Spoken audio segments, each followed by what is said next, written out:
They're huge with unlimited resources. And whether your case is big or small, they're built to bully you out of the money you're owed. But here's the good news. We're big too, the biggest actually. And we're built to fight to make them pay for all that was taken from you. Size is our strength. There's only one Morgan & Morgan, forthepeople.com. All right, welcome back here. We'll reset everything right now. Appreciate everybody coming aboard. Thank you so much here. It is the National Football Show, and I'll make a point to you right here. Let me throw this at you. I said just a couple seconds ago that one of the best environments I've ever seen in baseball had to be what I saw last night at the bank. It was just absolutely spectacular. Great stuff. I mean, make no mistake about it, man. That environment last night, Phillies and Astros, they crushed the Astros last night, 7-0. Incredible action last night. Unbelievable stuff. Bryce Harper, as I was saying, Bryce Harper, he's not Reggie yet, but he is without a doubt, okay, on his way. Okay? He is on his way. He is on his way. He's got to win it. He's got to win it to be put in that category as a Mr. October. But I said this just a couple seconds ago, and I'll say it again.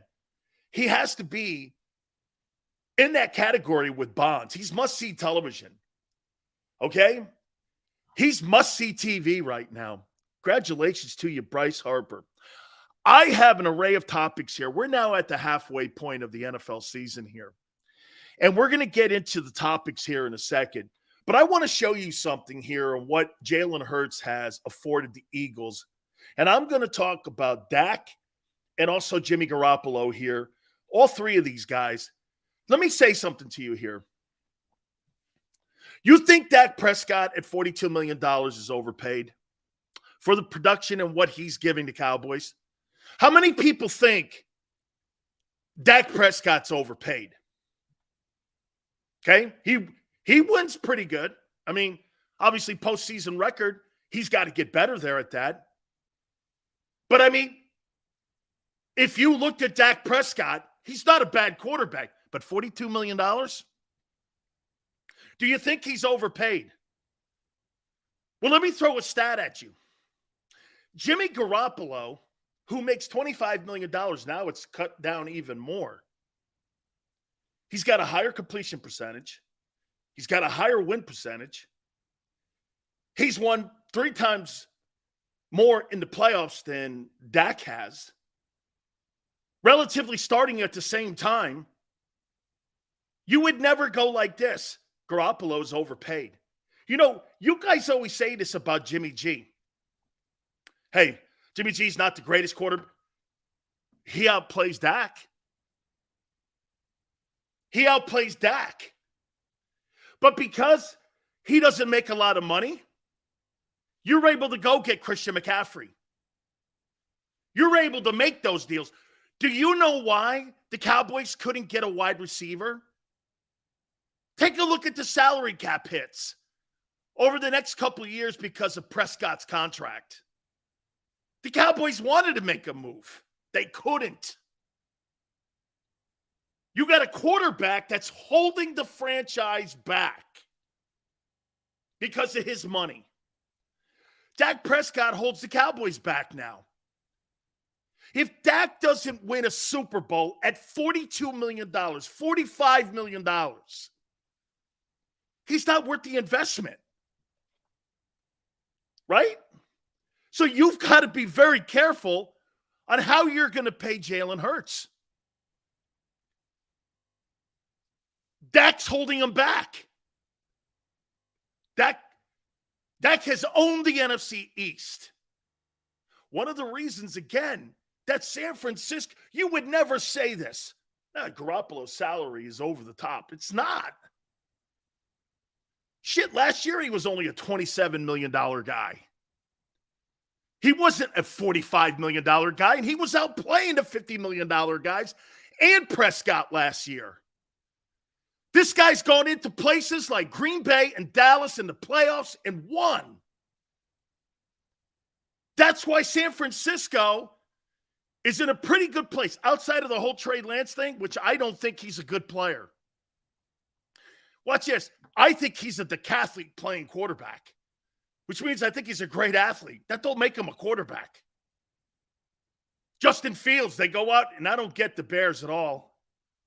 So the Bears go out, and they deplete their defense, and they add a receiver.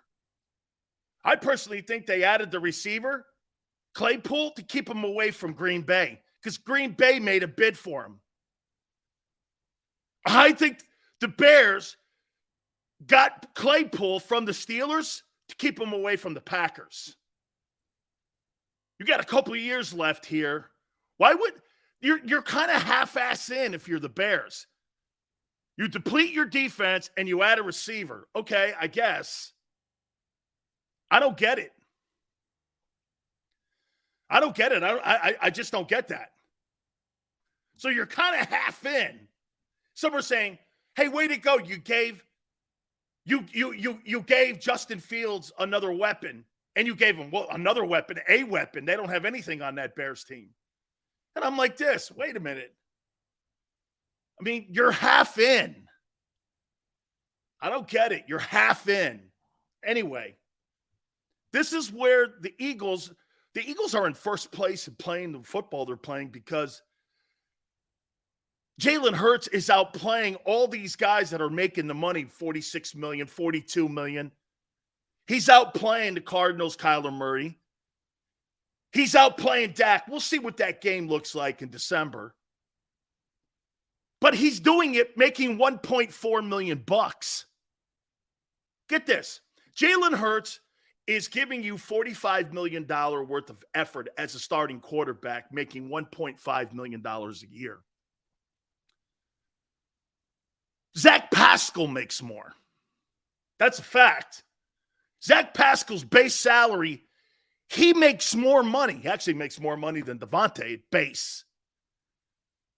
It's crazy. Dak Prescott's holding the Cowboys back. They could not make a move yesterday because of Dak's salary. And I would say you could throw in Zeke's salary too. I'm just saying, man. The Cowboys are going the other way. I said that to you in the offseason. The Cowboys can't be trending in the right direction right now. You lose Amari Cooper. That's looking like a significant loss to the team. That's a significant loss. Okay? Richie says, if the Bengals believe in Burrow, why no extra weapon to help him this year, Sills? Why? Because they spent a lot of money in free agency and draft equity in that old line. Their issues are not in their offensive approach with their skilled guys. It's in their offensive line. They need to get that old line right for him. And I agree with you. I mean, here's the one thing that I didn't enjoy the other night with Joe Burrow. Dude, Jamar Chase should not be the only reason that you can't move the sticks versus the Browns. Since Burrow's been in the league, I think he's 0-4 against the Browns. That's got to be better, especially against a divisional opponent. Just like with Jalen. Jalen's got to beat the Cowboys. They did. And I'm not saying that I look at that win against Cooper Rush any less than I will if they end up winning against Dak. It's not going to mean anything more if they beat Dak. You beat the Cowboys. I don't give a shit who your quarterback is. Okay? I mean, the Cowboys, Prescott, you could get this. Jimmy Garoppolo would carry the Cowboys further, and you would have been able to go out and build your team. The secret sauce, and this is a philosophical thing here now with the Eagles and how they're building this team. They're going to have one more year with Jalen Hurts' contract. Then you're going to be able to put an extension on the tail end of his deal. So you're looking at another year. The Cowboys, they're not keeping pace with the Eagles. Eagles need a rusher. They go out and get Robert Quinn. Bears pick up the contract. You got a general manager now that knows the room, and he is in a hurry to build this team. Why? Because eventually you got to pay the quarterback. Every single team's demise, except in Kansas City, because Mahomes is just a special player. Mahomes is a special player. He's actually looking better than he did a year ago, and he doesn't have Tyreek Hill, who's in the conversation for the Offensive Player of the Year. Maniac afternoon, bro. Got some things going on there in Philly, man. World Series last night was off the chain. You got the Eagles tomorrow night. Eagles should put them away early so all the Eagle fans can go watch the Phillies play. How do you think Milton Williams and Fletcher Cox will handle not having Jordan Davis? There's more reps there. Hargrave as well. There's going to be a 3-man rotation. Look, Jordan Davis, clear, and you're playing some teams coming up now that can run the ball.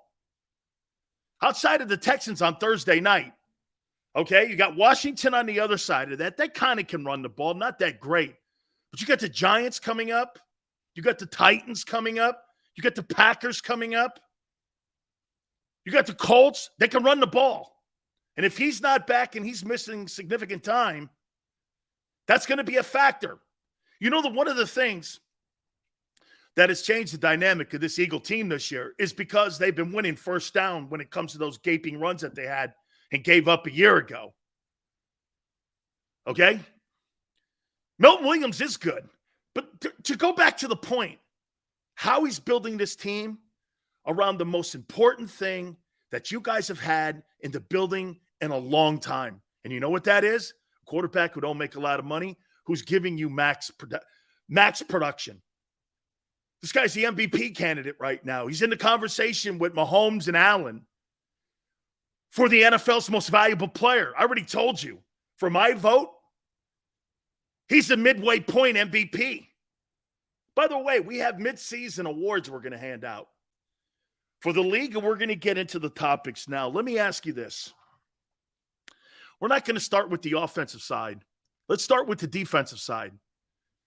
Midseason report card for the Eagles. Who's your defensive MVP so far at the midway point of the NFL season? I'll give you mine. Who do you think is the most valuable player on that defense? Who's been playing the best ball from Detroit all the way to Pittsburgh? Who's been that guy? Michael says Slay. Let me get my pen here. Michael says Slay. Tell him, give me your thoughts too. Slay, CJ, Bradbury. Look at all the DBs. Reddick.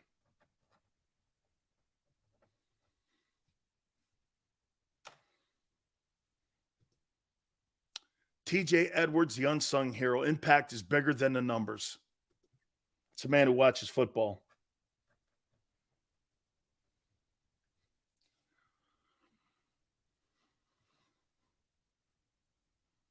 BG has been playing great too.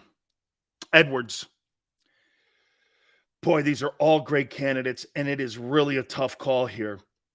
Boy, I got to tell you, man, if I had to pick a most valuable player, who solidified the defense, in your opinion, this year? Who made the defense what it is? How about this? Let's say this. If you took this one player off that defense, it would change the entire landscape of how that team looked. Who would be the one player on defense they can't live without? The one guy that they cannot live without on that defense. If Edwards is not there, everyone is out of place. Alignment, assignment, execution. Slay. Kaiser White. Slay. 55. God, this is a tough one. Who is the midway point most valuable player on defense for the Eagles? By the way, Big Sales Coach of the Year award. I have a vote in that. Also, week 9 of the NFL, we're going to take a look at those games. It's Slay.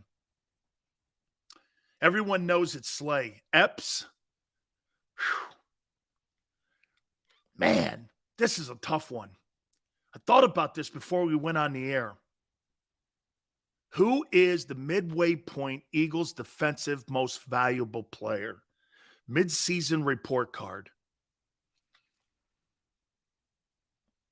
How come I just have in my mind, and Tone, I think you're right with TJ. But boy, for me, I'm drawn to CJ. You asked him to play safety. You put him back there, it changed the secondary. Bradbury and Slay are great at the corner, but if you don't have someone patrolling the middle of the field, I don't care how good you have. Your tight end runs up the seam and your safeties can't cover. You got a hole in the secondary. That guy has been so versatile and so important. He also does this for you. If you have any kind of injury at the cornerback position, you could slide him over back to his natural position at corner. He not only gives you great play at the safety position, but he gives you insane depth at the corner position, a position that you need to succeed in today's NFL. It's a pass-happy league. If you don't have good corners, there's most teams in the league that don't have one corner. The Eagles have the top two corners when it comes to targets in the NFL right now. Then you add him to the mix, he solidifies the entire secondary. And the secondary has been the story of the defense this year. It's not been the front seven. Okay? Don't tell me about Pittsburgh. Pittsburgh's terrible. Washington is terrible. When we played them before, 9 sacks. Not doing anything, giving up 9 sacks. Doing nothing. Man, I think Gardner's been playing. C.J. Gardner-Johnson has been playing his ass off, man. He is going to command a gigantic salary in the offseason. By the way, I do not believe he'll be an Eagle. Okay? Because the Eagles are going to want to pay him as a safety. And he's a corner. And he came to Philadelphia under the premise that he would play safety, but he's a corner. Played his entire career as a corner down in New Orleans. He's going to command enormous money in the open market. Then again, so is Bradbury. Hey, if I'm the agents for Bradbury and CJ, I don't accept a contract offer from the Eagles right away. I want to get in the open market and see what my value is. I would think the Eagles would too. You're gonna come in like Howie does, and you're gonna undercut these men. Like I said to you, you're gonna be able, thinking about it now, you're gonna be able to pay these guys. Why? Because Fletcher and Hardgrave are gone. That's $30 million. And if you want to pay top dollar for your 3 guys in the secondary, you're going to pay in excess of $45 million for those 3 guys. Okay? So you get to move some money around. Salary cap goes up.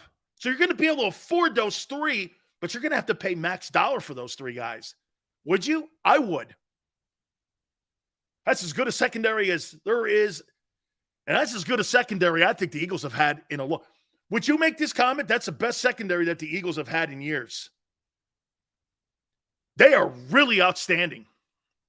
That's a good-looking football team back there. I think he's the midseason most valuable. I agree with Tone. TJ Edwards, he's the glue to the whole thing. He is. He's the glue to it. But CJ, man, he plays great every freaking game. I watch him making play after play after play. Fee says it's the best secondary since the 2002 to 2004 Eagles. Jay, I think you got to keep them together. Darius Slay is on fire. I love Brandon Graham as a leader and a voice on the defense. Everybody gives everything they have to Brandon Graham. Love the guy. Man, you have to have guys like that in your huddle. Kind of like the Chris Longs of the world, that everybody gravitates to. They see leadership. They love guys like that, right? Brown and Lito Shepherd, those guys were exceptional secondary guys as well. The team looks a lot different with the quarterback making $1 million compared to 20 to 40. RJ, that's the key to this whole thing on why the Eagles are 7-0 and soon to be 8-0. The quarterback doesn't make shit, and he's playing out of his mind. Okay? He's playing out of his mind. He's playing MVP. Get this. Jalen Hurts is the most undervalued player in the league this year. You understand that?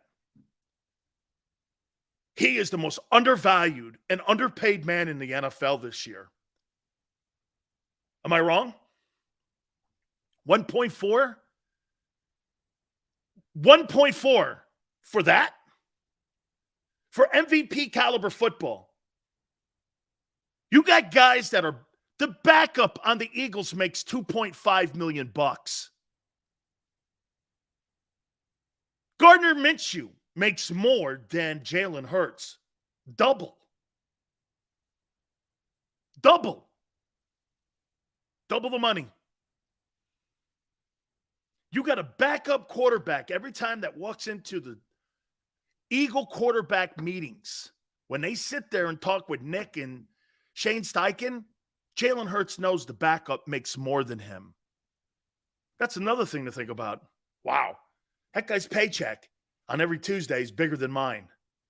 And I'm the starter, and I'm an MVP candidate, and I don't make shit. This guy makes the league minimum. That is such... No wonder Philly loves him. And I'm talking to Eagle management over at the NovaCare Center. They must be stroking his ego every day, thanking him that they can go get a Robert Quinn or an A.J. Brown and pay him $20 million. That guy makes 19 times the money, A.J. Brown, than what Jalen Hurts makes. Now, I'm sure they're saying this to him at the NovaCare Center. Your time's coming. I'm sure they're saying this. Okay?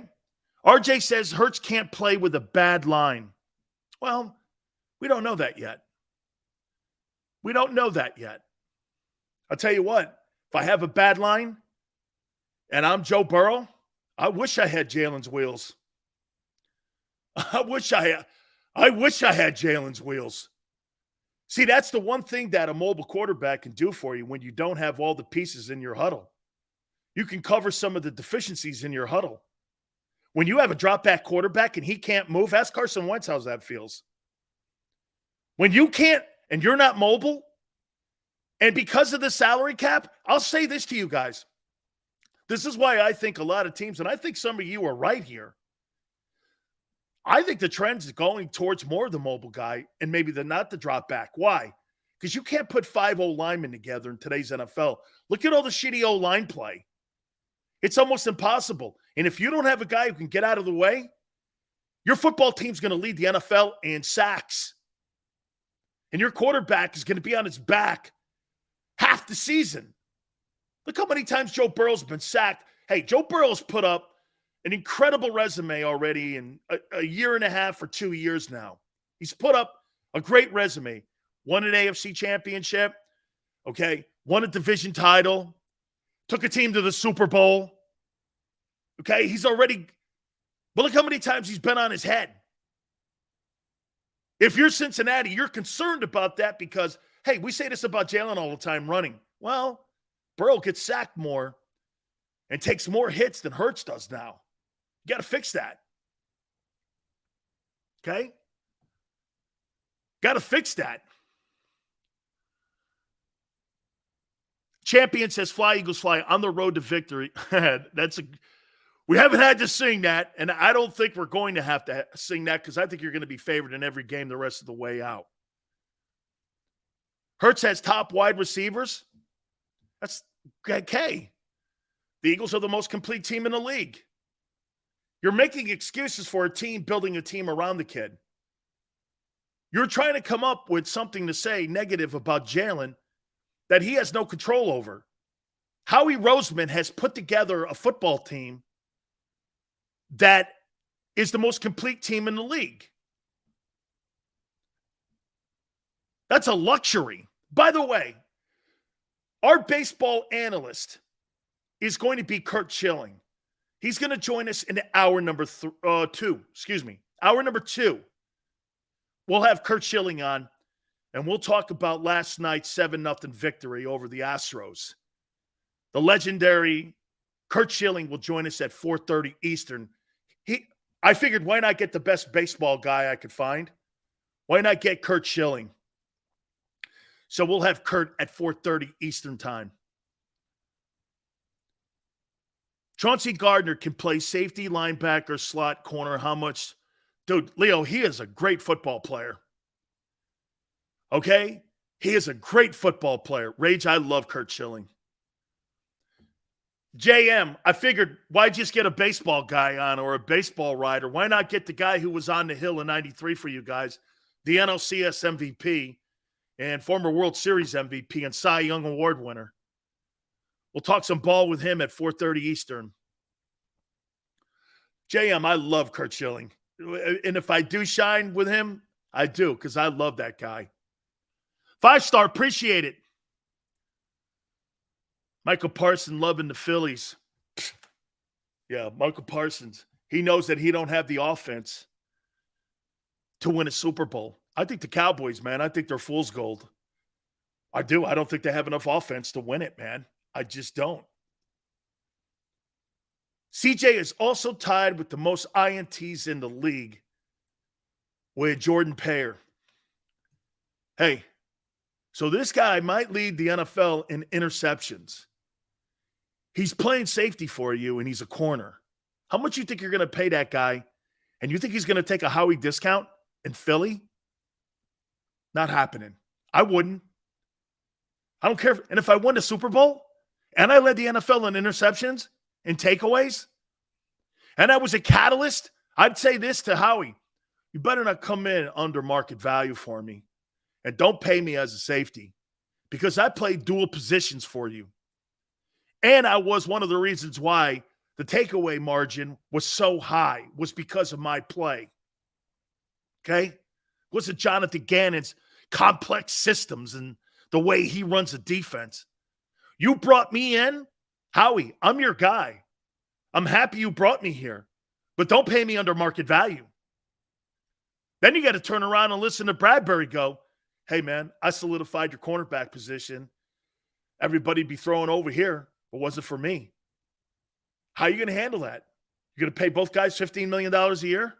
Then you got the other guy making $15 million? That's a lot of cash. That's a lot of cash. And your quarterback affords you to have that conversation. Because look at this.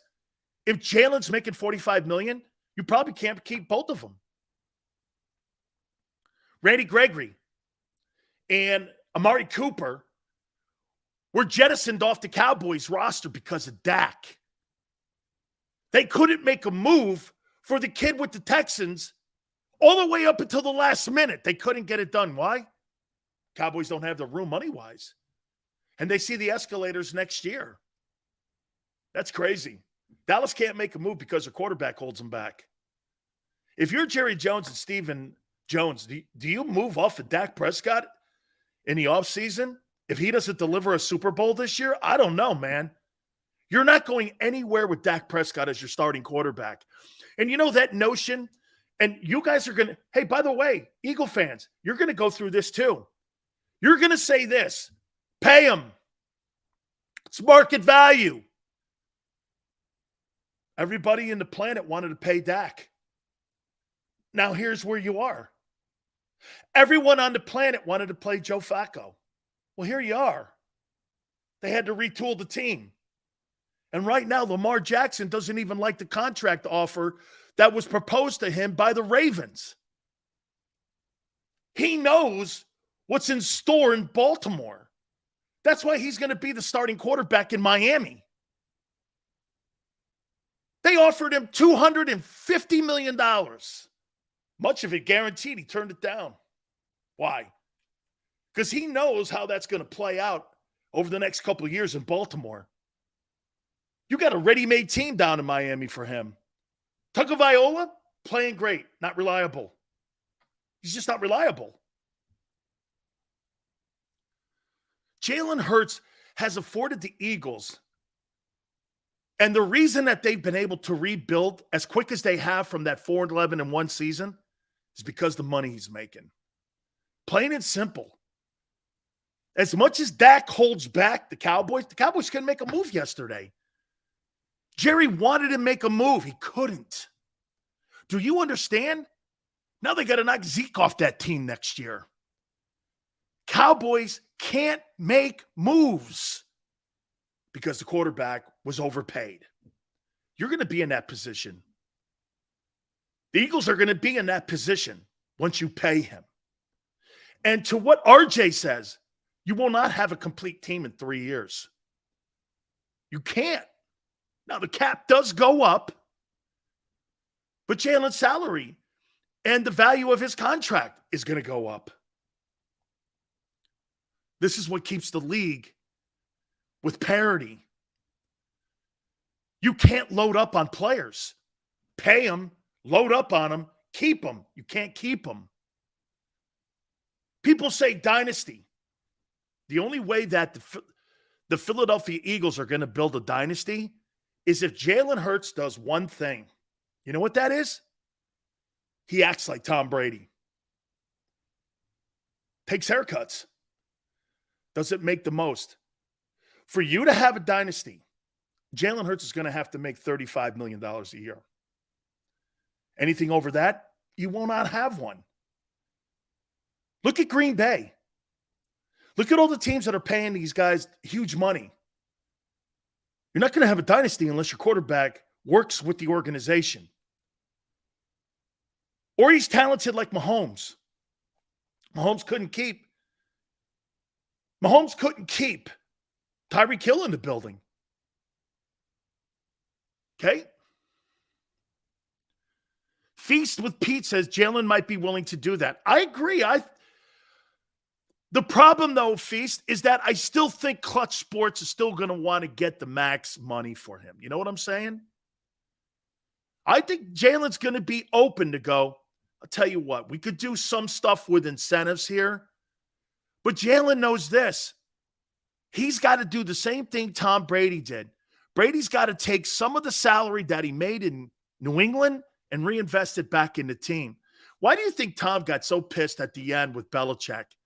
They weren't reinvesting in the team at the end, nor were they asking him his opinion on what he needed. Bill got away from that. And that's why Bill hasn't won a playoff game in 3 years.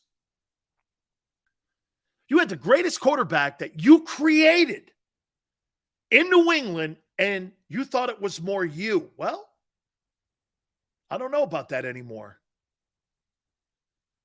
I don't know about that. I think Jalen is going to want to share with his team. Razor, that's a really optimistic attitude to have. I believe it, too. But to what extent? Remember, your agent's in your ear here with this, and you got to get max money for yourself. And look, $35 million, $45 million. Some always go like this. Hey, Seals, really, what's $10 million? That's a lot. And plus the status you have in the league doesn't go with pats on the back. It's how much your salary is and how much you make. Hurts is a Brady fan. He knows what it takes to build a dynasty. He's a team guy, not a me guy like Sileo. No? Okay, Leo. You're right. We'll see. A me guy? Shows you how little you know. Hurts hasn't carried the Eagles' success. Will rely on him carrying a worse roster. No quarterback can carry a worse roster. Look at Brady. Now, Brady's 44 and all, I get it. Dude, it's the Jimmies and the Joes on your team. Sometimes it ain't the coaching. If you're a good quarterback and you have shitty talent, what's going on? Aaron Rodgers just won. How many MVPs in a row has Aaron Rodgers won? 2? All of a sudden this year he sucks? No, he doesn't have the wide receiving core that he's had up there in years. Cobb is no longer there. You don't have Devontae Adams. Personally, I don't know really how good Matt LaFleur is as a coach. I think we're seeing a little bit of that now. Okay? Look at Stafford. It's a great point. No O-line. Matt Stafford just won the Super Bowl. He sucks. I don't think he sucks, but I never thought he was what people thought. People were talking Hall of Fame for the guy after he won the Super Bowl. I'm like, I don't think so. Matthew Stafford is not a Hall of Fame quarterback. He's got an under 500 record career-wise. He had Megatron in Detroit and didn't do shit with him. I mean, everyone always is like this to me. They go, oh, he was in Detroit, bad management. Okay, I get all that. The dude did have Megatron. And as good as Cooper Kupp is, I'll take Megatron. Can you imagine if Megatron had a decent quarterback or a better quarterback? Say he had Brady. He'd have Randy Moss. You got to understand something about Megatron. He's a first ballot Hall of Famer. You had a first ballot Hall of Famer in Detroit, and you couldn't do anything with him. Okay, well, I mean, that's on Stafford too. D says, as long as we have Howie, no worries getting people in that building. You know what? I'll tell you this about Howie, and I'll say this to you, D. Keep an eye on that Nakobe Dean. I don't know. I keep hearing he's a steal of the draft. Really? I don't know. He's a steal of the draft. Really? And he can't get on the field in a blowout versus Pittsburgh. What if he doesn't play against the Texans? What the hell's going on? Can't be a shoulder. He plays special teams. I got to tell you, man, that's not a good sign. Now, some guys, they mature late, and I give you that. But as of right now, he's a non-factor on that team. Jordan Davis played immediately. Juergens looked great in the exhibition season, and if anything happened to Kelsey, I think he's ready to rock. Nakobe Dean can't even get on the field. Can't even get on the field. Okay, I mean, why? Is it talent? I've never heard this. Hey, the Eagles got the steal of the draft, and the kid hasn't played in 8 weeks. I don't know. Howie's good at free agency. I don't know about drafting. People think that Howie's a good drafter? Well, let's take a look at that for a minute. By the way, I'll get to the offensive side here in a minute. Pretty much a slam dunk. But I'm going to kind of take Jalen out of the conversation for a second here. I'm going to get to that. So you guys, how many people think Howie Roseman's a great drafter? This is the biggest misconception in Philadelphia. Dank says he's a better drafter, okay?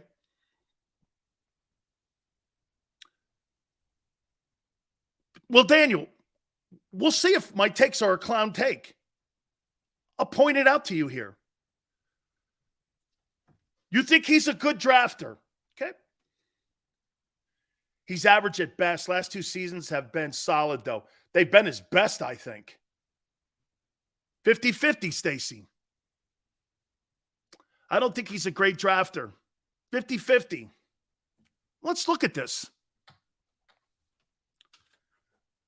He failed on Jalen Reagor. So what did he do? He went in free agency and got A.J. Brown.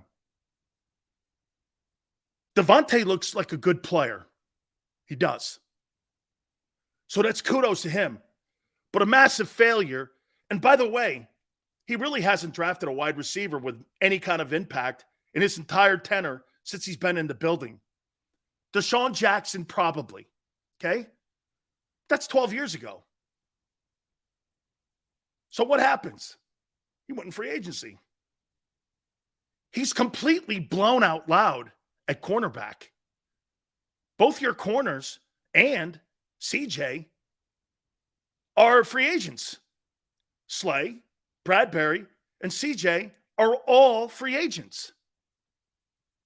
I mean, he's been terrible at the cornerback position. Terrible. So what did he do? He went into free agency. Okay, I wouldn't consider Macklin a special wide receiver. A.J. Brown is a special wide receiver. By the way, T.O., the 2 best wide receivers in Howie Roseman's time have been Terrell Owens, Deshaun Jackson, and A.J. Brown. Could Devontae be there? Sure. Macklin was good. Didn't say he wasn't. He wasn't those guys, though, T.O. or A.J. So he's been not very successful at wideout. What did he do? He went into free agency. Okay. So your corners are a failure, massive failure, drafting. Your wide receivers are spotty at best. How about your linebackers? Let's take a look at that.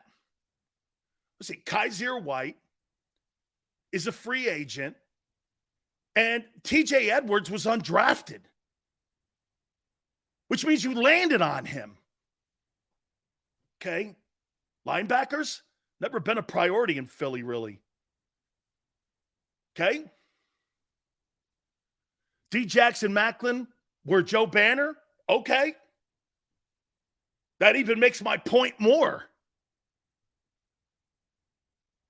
Let's take a look at your D-line, and most notably your edge rushers, since he's been the general manager.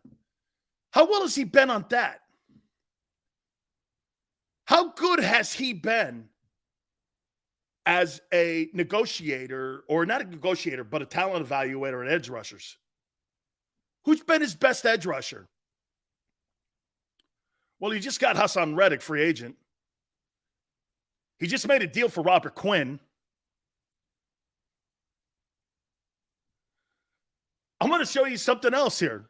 So people keep telling me this guy's a great drafter. He's not. And hey, help me out on this too.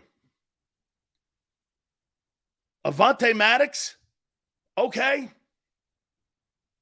I think he's solid. I wouldn't call him a Pro Bowler. Who hired Jeff Stoutland? Can somebody tell me? Who hired Jeff Stoutland? And was Stoutland the offensive line coach in 2017? I think he was. Okay? I think he was. Chip Kelly hired Jeff Stoutland. Interesting. Would we not agree that the evaluating of draft choices in the O-line was not because of Howie, was because Stoutland knows talent? And Stoutland was more responsible for finding these guys than what Howie was. To Howie's credit, he listened. He knew that Stoutland was an outstanding offensive line coach, and he knew the talent that was in the college game because he was the O-line coach at Alabama. Howie picking an O-lineman. Jeff Stoutland picking an O-lineman? Probably.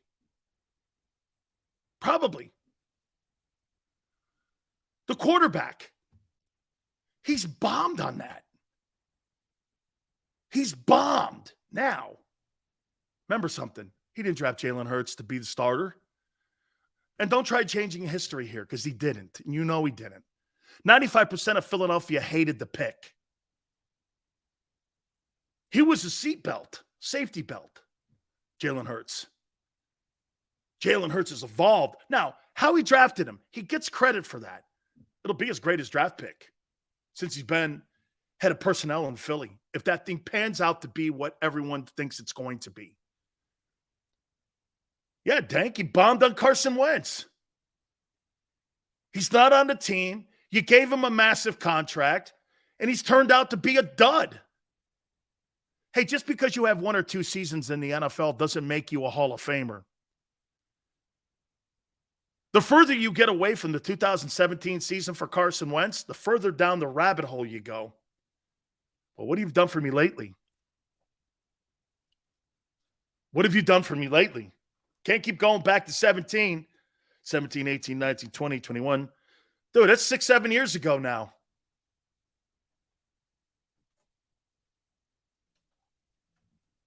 Holy cow. Is that right? Tone, I'll have to go back and take a look at that. That's incredible. Stoutland was the O-line coach under Butch Davis at the U from 07 to 2010. Holy cow. I'm going to get Jeff Stoutland on the show. I'm going to go through Butch Davis. He was the O-line coach before. That's right. And then Mario took over. Mario was the O-line coach after him. No wonder they had Bryant McKinney, Brett Romberg, and all them dudes down at UM. He took over for Art Keogh. Interesting. Oh, my God, I completely forgot about that. Jeff Stoutland, I'm going to reach out to him. Thank you. Hey, Tone, I had completely forgotten that. Okay? My point, again, circling all the way back, Jalen affords that guy the ability to plug holes, and he has. But remember, like I told you guys, the Eagles have 14 free agents at the end of the year.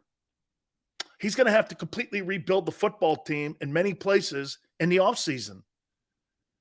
The team you see right now may not be back intact. Success leads to people wanting to get more and get paid. Am I saying he's a bad GM? Daniel, no. No. And I'll tell you why he's not a bad GM. He's developed Andrew Berry, who's now in Cleveland, Joe Douglas, who's now with the New York Jets. Also, Andy Weddle in Pittsburgh is the assistant general manager. Absolutely not. But he's a capologist. He's not really a talent evaluator guy. He came up the ranks in Philly as a capologist, not a talent evaluator. And as long as you know your role and you're not in the way, he's really good. This is why he's good at looking at players that are in. He's better at free agency. You know what? Here, I'll give you this. He's the East Coast version of Les Snead with the Rams. Les Snead. Would you say that Les Snead is really a great talent evaluator? I don't know.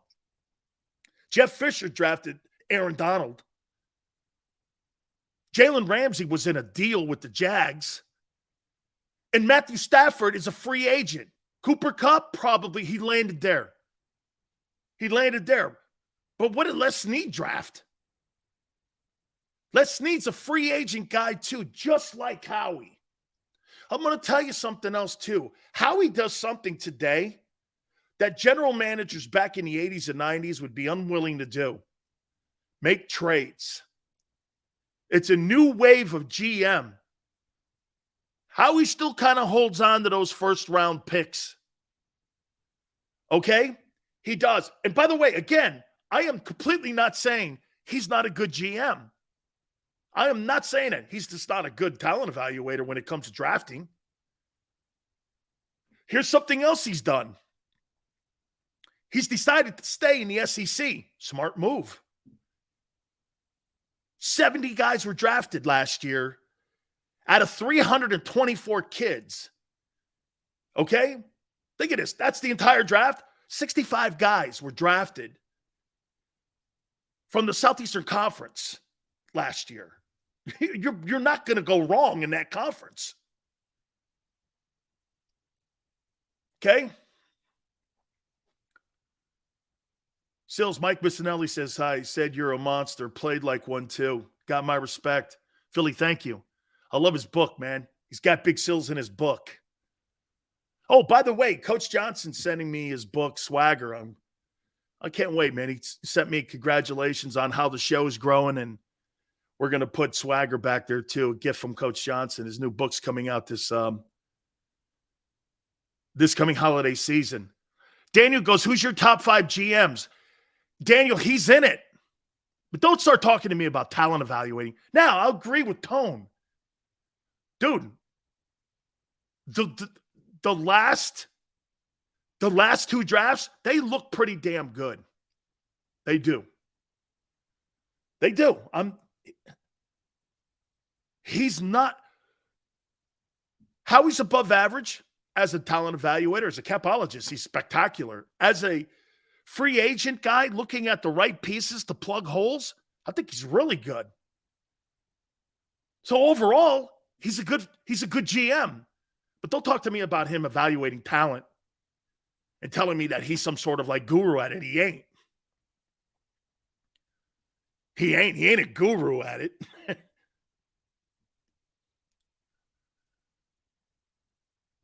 Dude, Derek, I think the free agent deals that he's made, look at what he's done. He's brought CJ in, Darius Slay.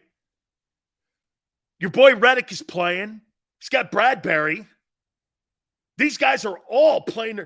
He made a trade for AJ. Dude, I mean, I'll tell you something too, to give Howie some kudos here. I've never seen a boatload. Hey, who brought in all those guys, that dream team? Tone, what year was that dream team? What year was the dream team that they had all them dudes? Chip Kelly years. Remember when they brought in Andy Asamoah, Vince Young, all them dudes? It was a complete bomb. Howie's bringing all these dudes in, and they have been home runs. Very seldom do you see all your free agents have impact. Kaiser White's been an impact. Okay? The corners have been unreal. I think Robert Quinn's probably going to have a great turnaround. Butch Davis says that he still thinks he's got shit left in the tank. 2011, thank you, guys. Okay?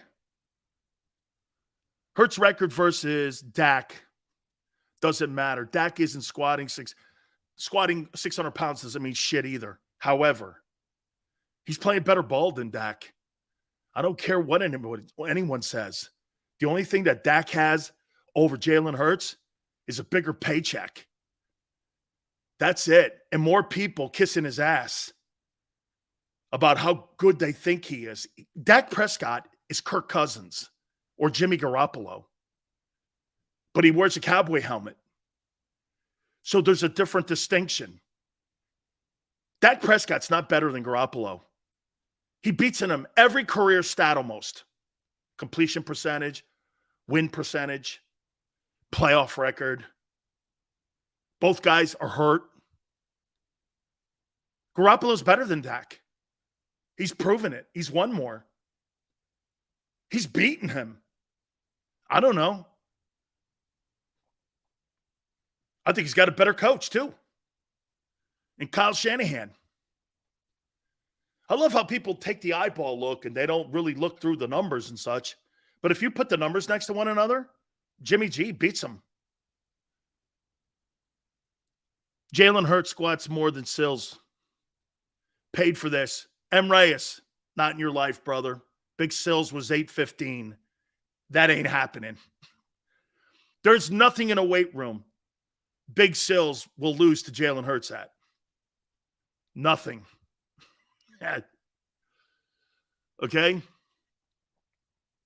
Jimmy G teams bailed them out? Okay, sports. Then how come Shanahan's 9-29 without him? Can you answer that one? He's 9-29. Okay? 815, baby. And that's not without a squat suit.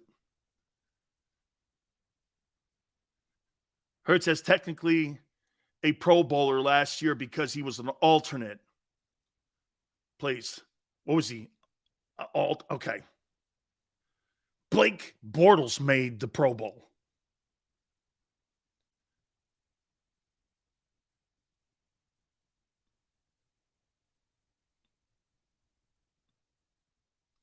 $8.15 fluid ounces. Thank you. It could be. Today, that's more it.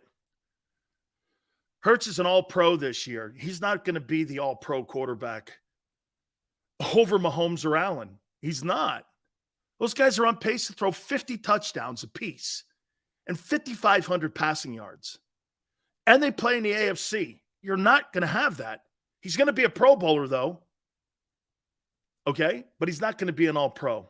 You're not beating those two guys out unless somebody gets hurt. Both those guys have to get hurt. Okay? Hey, by the way, I'm an alternate Pro Bowler. Don't let me have to prove that to you, because in today's landscape, Big Sills has to always prove that. Oh, to represent the NFC, that's the Pro Bowl, not the All-Pro team. The All-Pro team is combined the two conferences. They combine the two conferences. That's the team you really want to make, is the All-Pro team. You have 4 All-Pros at the position. Okay, first, second, or third team, I could see him being third team for sure. Leo goes, prove it.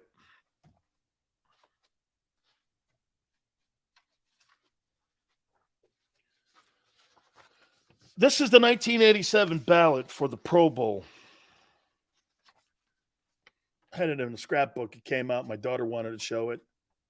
And these are all the alternates that you can have for the Pro Bowl. There's Jerome Brown on there, too. Think about that. Jimmy Johnson and both tackles in 1986 made it on the Pro Bowl ballot. Leo, take the rest of the day off. How's the lower back after that, big boy? Robert, not good, man. I took 3 aspirin before I came on the air here. Thanks, Leo. Hey, I did take 3 aspirin. Hey, that 8:15 at 6:05, bro. Hey, yeah, man, I bench pressed 6:05 and did 8:15 squat. How you feeling today, Sills? About 4 inches shorter.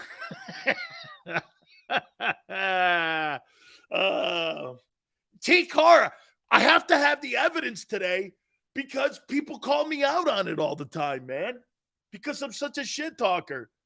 Dude, here, one thing is for sure. Big Sills talks like an all-pro. I'm not.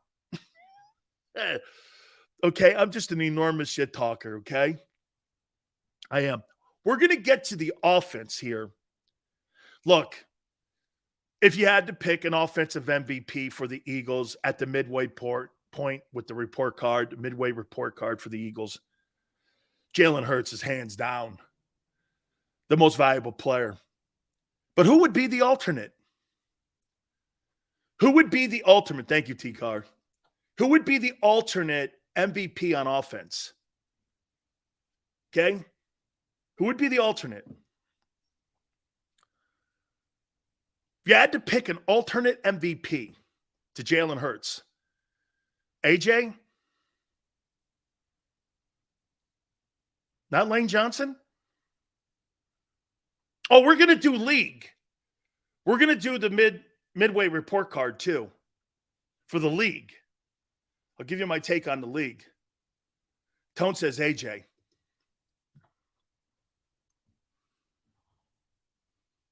Kelsey? AJ Brown. Miles Sanders. This is for the Eagles first. Sanders, Brown. On offense, we did defense. This is offense. AJ made the offense take form. You think AJ Brown has had the same impact on a quarterback that Amari Cooper had on Dak Prescott when he was traded for from the Raiders to the Cowboys? It kind of reminds me of that. It looks like the same impact. I wonder how Jalen would look without AJ. You know what I'm saying? Okay. Stephon Diggs to Buffalo. Tone just said that. Agreed. Josh Allen looks like a completely different guy since Stephon Diggs was traded from Minnesota to Buffalo. You know what's funny? Derek Carr doesn't. And he has Devontae Adams, and they played together at Fresno. Like, that thing is so far disconnected. Hey, and by the way, CeeDee Lamb, dude, you don't help that guy out. You wouldn't start in Philly. CeeDee Lamb would not start in Philly over Devontae or AJ. He would not. He would not start. Okay? I do not believe he'd start. If I had to pick an MVP on the offensive side, an alternate to Jalen, I think it is AJ. I think AJ has brought to that huddle. You got a fear factor out there. How many times have I come on this show and I've said this to you guys? Dude, that guy is a freak show and he is a mismatch.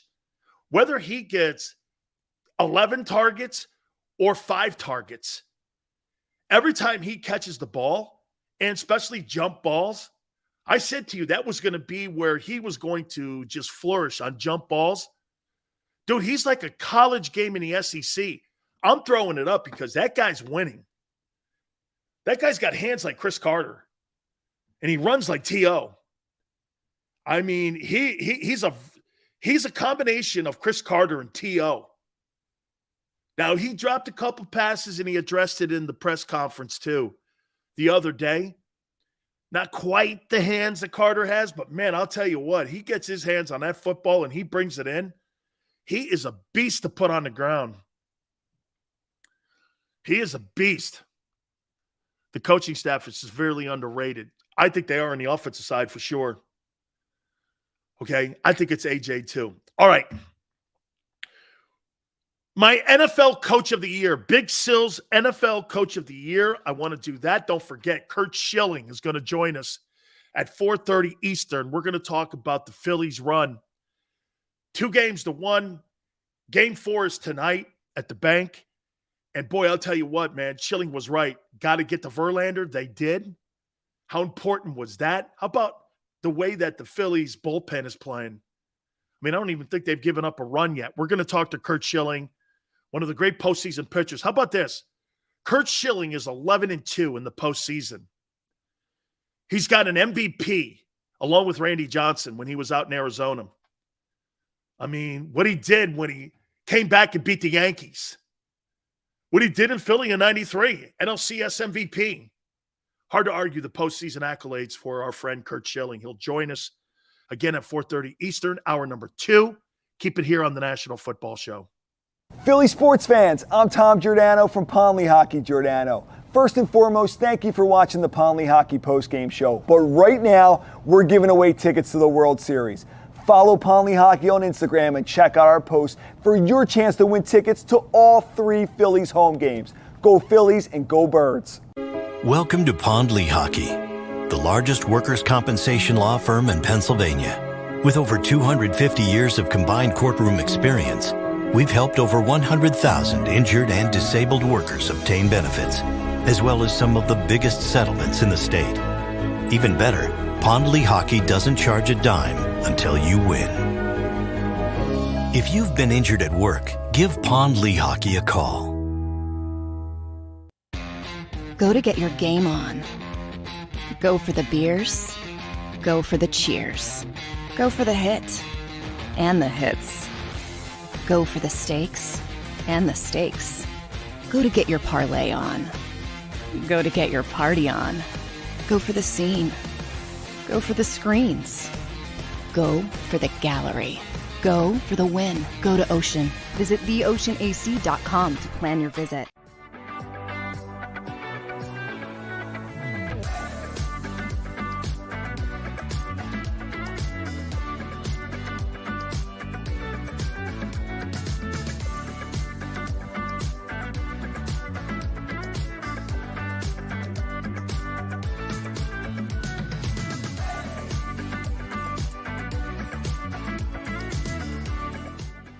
It's a fall car fest, and Jeff D'Ambrosio, Destination Downingtown, says, yes, you can. Jeff says, yes, you can choose from over 1,000 vehicles in stock with no wait. Yes, you can still get low prices, leases, and big discounts. Yes, you can still get low interest financing. And Jeff always says, yes, you can have a real deal buying experience without the hassle. When the other dealers say, no, you can't, Jeff says, yes, you can. Jeff D'Ambrosio, Destination Downingtown. Nobody treats you better. Jeep Adventure Days.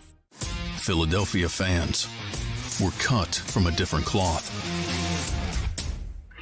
Born into a brotherhood and bonded to our team for life. We believe anything is possible because we've witnessed the impossible.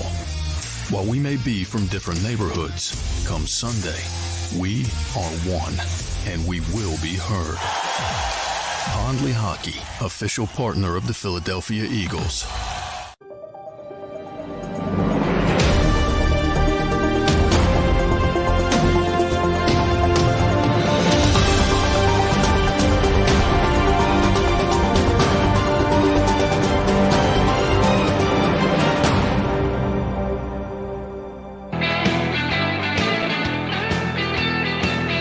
Eagles National Football Show. Kurt Schilling at the bottom of the hour. We're going to talk about Game 4 tonight and also how the Phillies are up 2-1 with one of the greatest postseason pitchers in baseball history.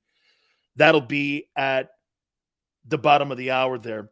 I heard this a little bit on Kareem Hunt. There were conversations between the Eagles and the Browns on Kareem Hunt. I told you that a lot would be dictated on how well the Browns played on Monday night against Cincinnati. Now, Deshaun Watson is scheduled to come back December 4th. So the way that the AFC has underplayed this year, we pointed this out. How many great teams are in the AFC? Let's do this. Bills, Chiefs, Ravens, not really a great secondary. You upgraded your linebacker with the kid from Chicago, but show me where else? Los Angeles with the Chargers? You don't really believe the Jets, do you? Dolphins? Okay, if Tua can stay healthy, I guess. Right? I mean, they've underperformed on that side. The NFC, here, watch this. The Eagles have beaten the best teams in the NFC already. Vikings and Cowboys, that's some. Vikings and Cowboys, you would consider the two best teams in the NFC outside of Philadelphia, right? Now you got the Niners. They've improved. And the Niners, though, their issue is they can't get everybody on the field. They can't play with a healthy lineup. So they're kind of incomplete. You really don't. You could get a team that shows up against Atlanta, shits the bed, and then you can watch a team destroy the Rams. That's too inconsistent. That's what I told you yesterday, okay, about the Eagles. They never played down to their competition. They're the alpha dog in every game that they played. Kansas City and Buffalo have played down to opponents. The Eagles don't play down to their opponent. They just don't play down to it. That's a sign of this. Hey, I don't give a shit who we're playing. We're going to go out there. They know their limitations. And I said this to you before. The Eagles are not going to play better football. They've found their identity on who they are. They're going to play more consistent football. And to me, that's better football. But they're not going to be any more exceptional than they are now. The defense may get a little better because of the acquisition of Quinn and because there's so many new faces over there. They might play a little bit better. But the offense isn't. People keep saying, I don't think the Eagles have played their best ball. I think they have. The problem is the rest of the league can't hang with that. You see, you're looking at a team that can do multi-things. Okay? They could do multi-things. And they play to a certain level. How many times you watch, look at the Cowboys, for instance. We said this yesterday. Not to rehash shit, but the Cowboys gave up 30 points, 29 points to the Bears, and 240 yards on the ground. That is not the best defense in the NFL. Don't come to me and tell me you have the best defense in the NFL when you gave up 240 yards rushing, and I don't think the Cowboys can stop the run. I think the Eagles are better at it when Jordan Davis is playing. I think his injury is a factor. I personally think when healthy, I think it's the 49ers. But we're talking like this again. We're not talking giant gaps. I was very disappointed in the Cowboy performance. It put up, I don't know, everybody in the media was just going, oh my God, the Cowboys, I think they can go a long way. You can't go anywhere with that offense. And you can't go anywhere when you're surrendering 240 yards on the ground. Whoever heard that? I'll tell you one thing's for sure. The Eagles are not going to give up 240 yards rushing. My comment is going to be put to the test against the Titans because of Derrick Henry. But that's the only one on the schedule. To me, the Titans are the only team on the schedule I think that can beat you. Maybe. It's not because of Ryan Tannehill. It's because they can keep your offense on the sidelines. Derrick Henry is the only guy. It's not another quarterback that can beat the Eagles. It's him. He just got his 6th career 200-yard rushing game. Ties him and Adrian Peterson and OJ. In 100 years of the sport. I don't know. That guy's impressive. Okay? And Jesse, like I said, I think they're the only team that can challenge you because they can keep you on the bench. Derrick Henry's, that's going to be an interesting matchup. The Eagle defense versus Derrick Henry. Without Jordan Davis. You're not going to have him.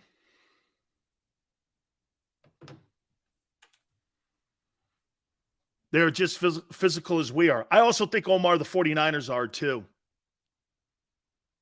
It looks like we're looking in the mirror when we play the Titans. Yeah, but Omar, the one thing that they don't do, Tannehill is not going to be, and I say this with respect because Tannehill has turned his career around in Tennessee.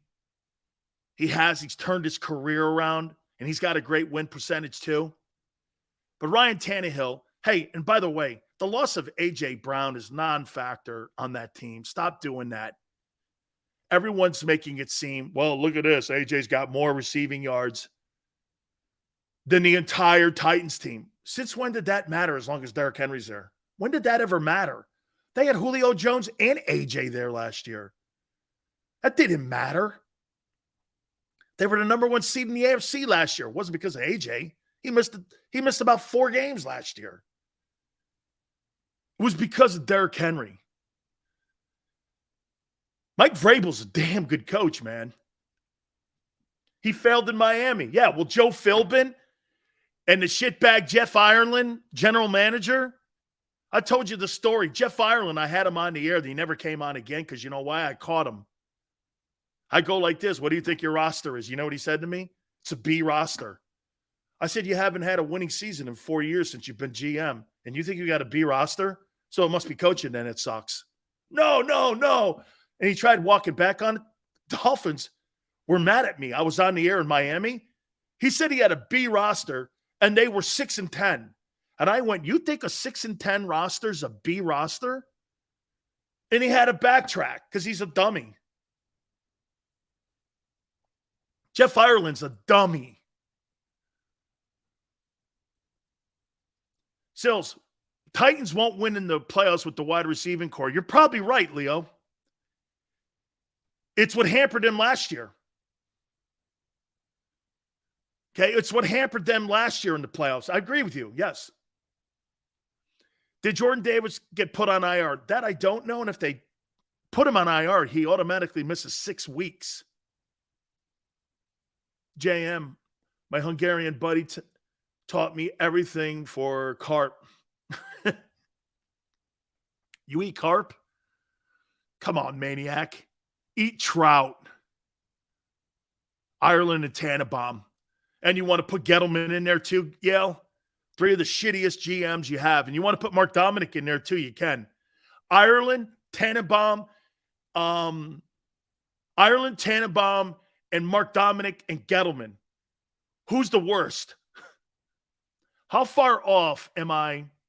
Eagles 77, Texans 9. I don't think they're going to put a lot of points up. I think they're going to put 30 on them and then go home. Maniac, why would I keep my guys out there? For what? Dude, he got the worst run defense in the NFL too. They're going to jam that ball down their throat. Bryce Harper is becoming must-see television. It's like watching Bonds play. He has not. There hasn't been a baseball guy, okay? They officially put Davis on IR. Okay, well, he misses 6 weeks now. So you can project out where he's coming back. But 6 weeks he's out. That's significant because you're playing running teams in that time frame there too. So, and he'll miss the Titans game. Okay? Kurt Schilling, bottom of the hour. Don't forget, we're going to talk to the legend himself, 11-2 in the postseason. He's agreed to come on during the World Series for us. I figured you guys need the best. Why not get you the best? So we get you Curt Schilling. Harper solidifying his Hall of Fame status. He is dank. Harper is an old school baseball player that's got personality. I liked the gold shoes when he came in. I liked the hype. The only other player, correct me if I'm wrong, guys, the only other player that I remember that came into baseball with that kind of hype was Darryl Strawberry. When Strawberry was with the Mets and he was in the Met organization, that's all you heard about was Darryl Strawberry down on the farm. And then obviously Too Gooden was in that whole system. And they had those two guys in that system. But Darryl Strawberry, man, you couldn't say enough about Strawberry. And Harper was kind of that same kind of hype when he came into the league. Griffey too. Absolutely, Griffey too. I always thought Bonds lived in the shadow of Griffey. You know, I always thought he lived in the shadow of Griffey. And there was always a chip on his shoulder that Griffey got more accolades than what Barry did. And I thought that drove Barry, is because everybody – remember something. The player of the decade in the 90s wasn't Bonds, was Griffey. Griffey was the player of the decade. It was not Bonds.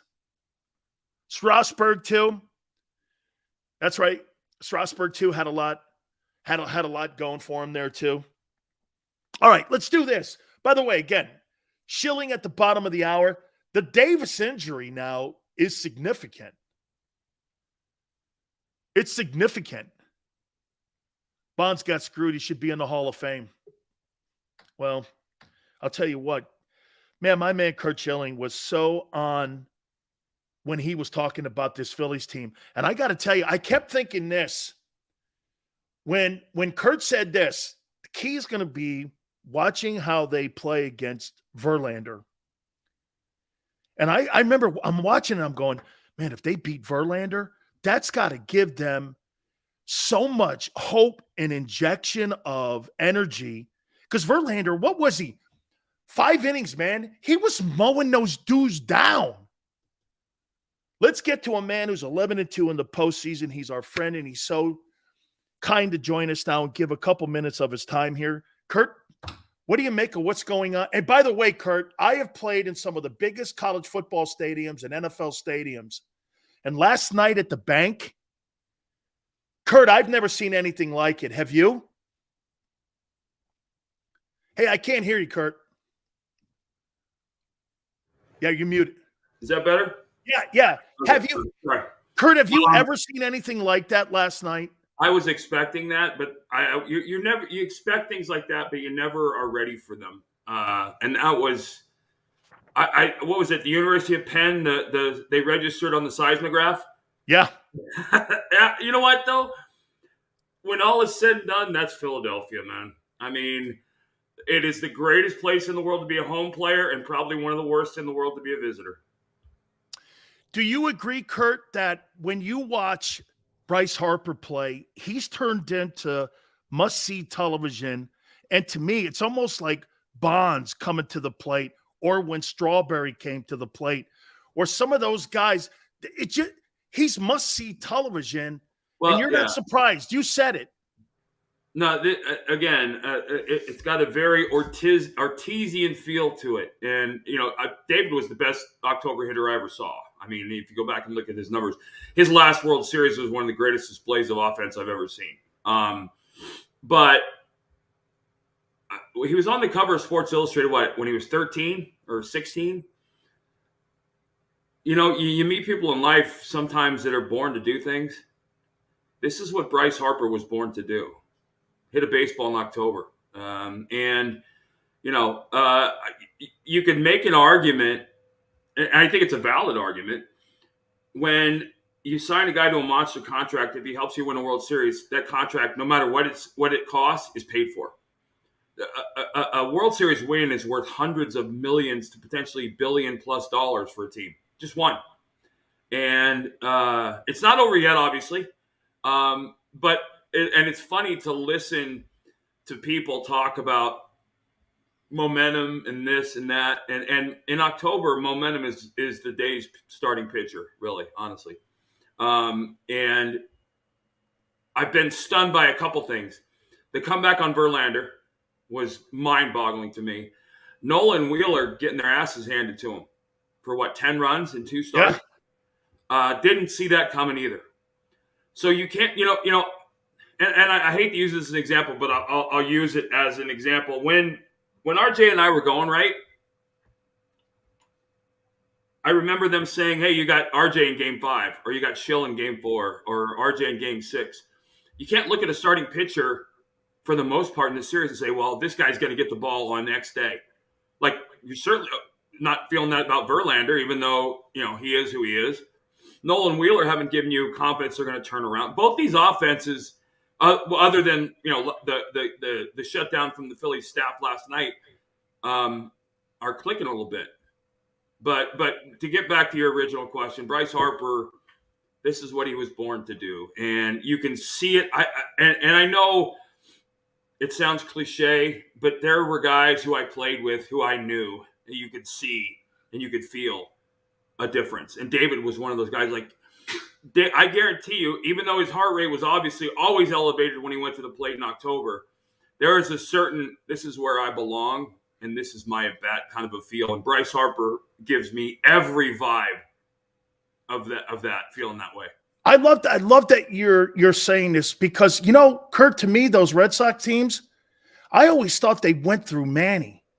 But you're saying they went through Poppy. Well, they did. But you had that was the beauty of it. You had them both. Well, the best 3-4 hitters in like ever. There's an argument that they're with Gehrig and Mantle for Gehrig for a couple years. But yeah, I mean, you had one, if not one, the other. Manny won the MVP of the World Series in 04. Yeah. Even though, I think it was Keith Folk or Bart Bellhorn, but Manny won the World Series MVP. David never took a postseason at bat off, and that's the thing. My philosophy as a pitcher is that every at bat in the postseason, from a hitter's perspective, is bottom of the ninth, tying run on third. Doesn't matter what the situation. Every hitter that's worth his weight in salt in October treats that at bat that way. So as a pitcher, you're facing that every at bat. And if you think about guys who want to be at the plate in the bottom of the ninth with the tying run on or winning run on, it's a guy like David. So he's never out of his element.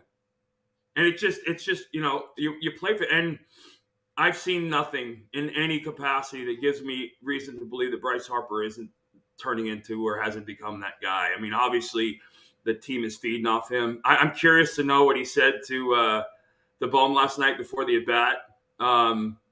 Because I know everybody's about tipping pitches, which is complete. That's bullshit. Did you think he was tipping pitches? Let me explain how this works, okay? Game 6 of the 2001 World Series, Andy Pettitte tipped every single pitch from when there was a runner on base. And I'll tell you how. And I'll just use my chest. So when Andy was throwing a slider, his hands would be up high. And when he was throwing a breaking ball, his hands would be down low. So you can't tip your pitch during the pitch. A pitch tip is something you see from where his hands are set, how his glove is angled, something. It's not during the one. There's few hitters alive, if ever. So it's pre-pitch. It's always pre-pitch. And if you remember when Houston was cheating, they were giving the signal before the pitcher wound up. Hitters maybe Tony Gwynn, maybe Barry Bonds could see in the middle of a delivery something different. But that's not how it works. And when you tell when a hitter is giving a tip, when I would, as a starting pitcher, I had a lot of free time, so I would watch things and pick it up. When you're telling hitters, 9 times out of 10, you go into the tunnel because you don't want someone picking up on camera. Hey, listen, they know you're tipping, or they're, you know what I'm saying? Just little stuff like that. But you don't call a guy over and go, oh, it's not that quick of a conversation. He might have said something like, hey, he started everybody off fastball, blah, blah, blah, or something like that. But if you look at the pitches, there wasn't a pitch that somebody was waiting on that went out and hit a nasty pitch.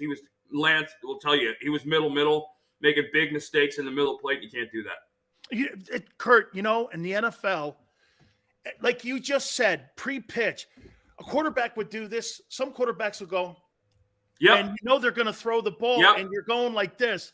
Hey, pass. Dan, you know what the example I always use is I heard some old NFL linemen talk about how an offensive lineman was on his hands Yeah. You know what I'm saying? That's leaning pre-snap. forward is run. Right. Back is pass. Right.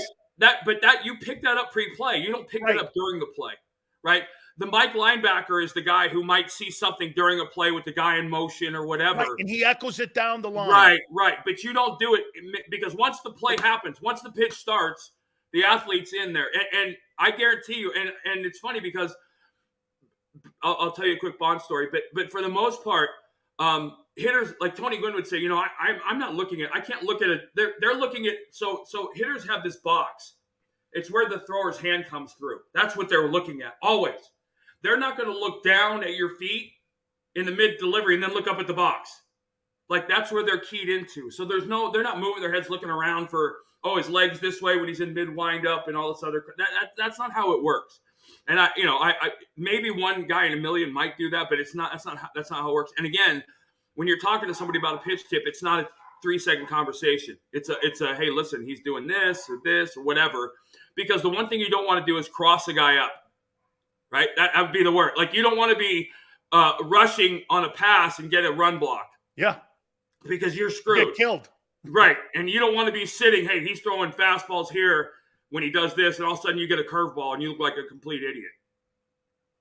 Kurt, I'll tell you what. I asked Pedro this one time, and I said to him, it's funny you're saying this here. And I go to Pedro, I go, you know, it seemed to me you were a better pitcher after your arm injury. He goes, I had to come from different arm angles. Yeah. Because people were, you know, I didn't have the same juice that I had when I was younger, like I was in Montreal or in Los Angeles. I had to come from different angles. You adjust. He was a different cat. He had a baseball IQ. Like Pedro, I worked as hard as I could to talk to him to learn stuff. And one of the things I found out was Pedro was very visual. He could feel a guy, sense a guy moving in the box.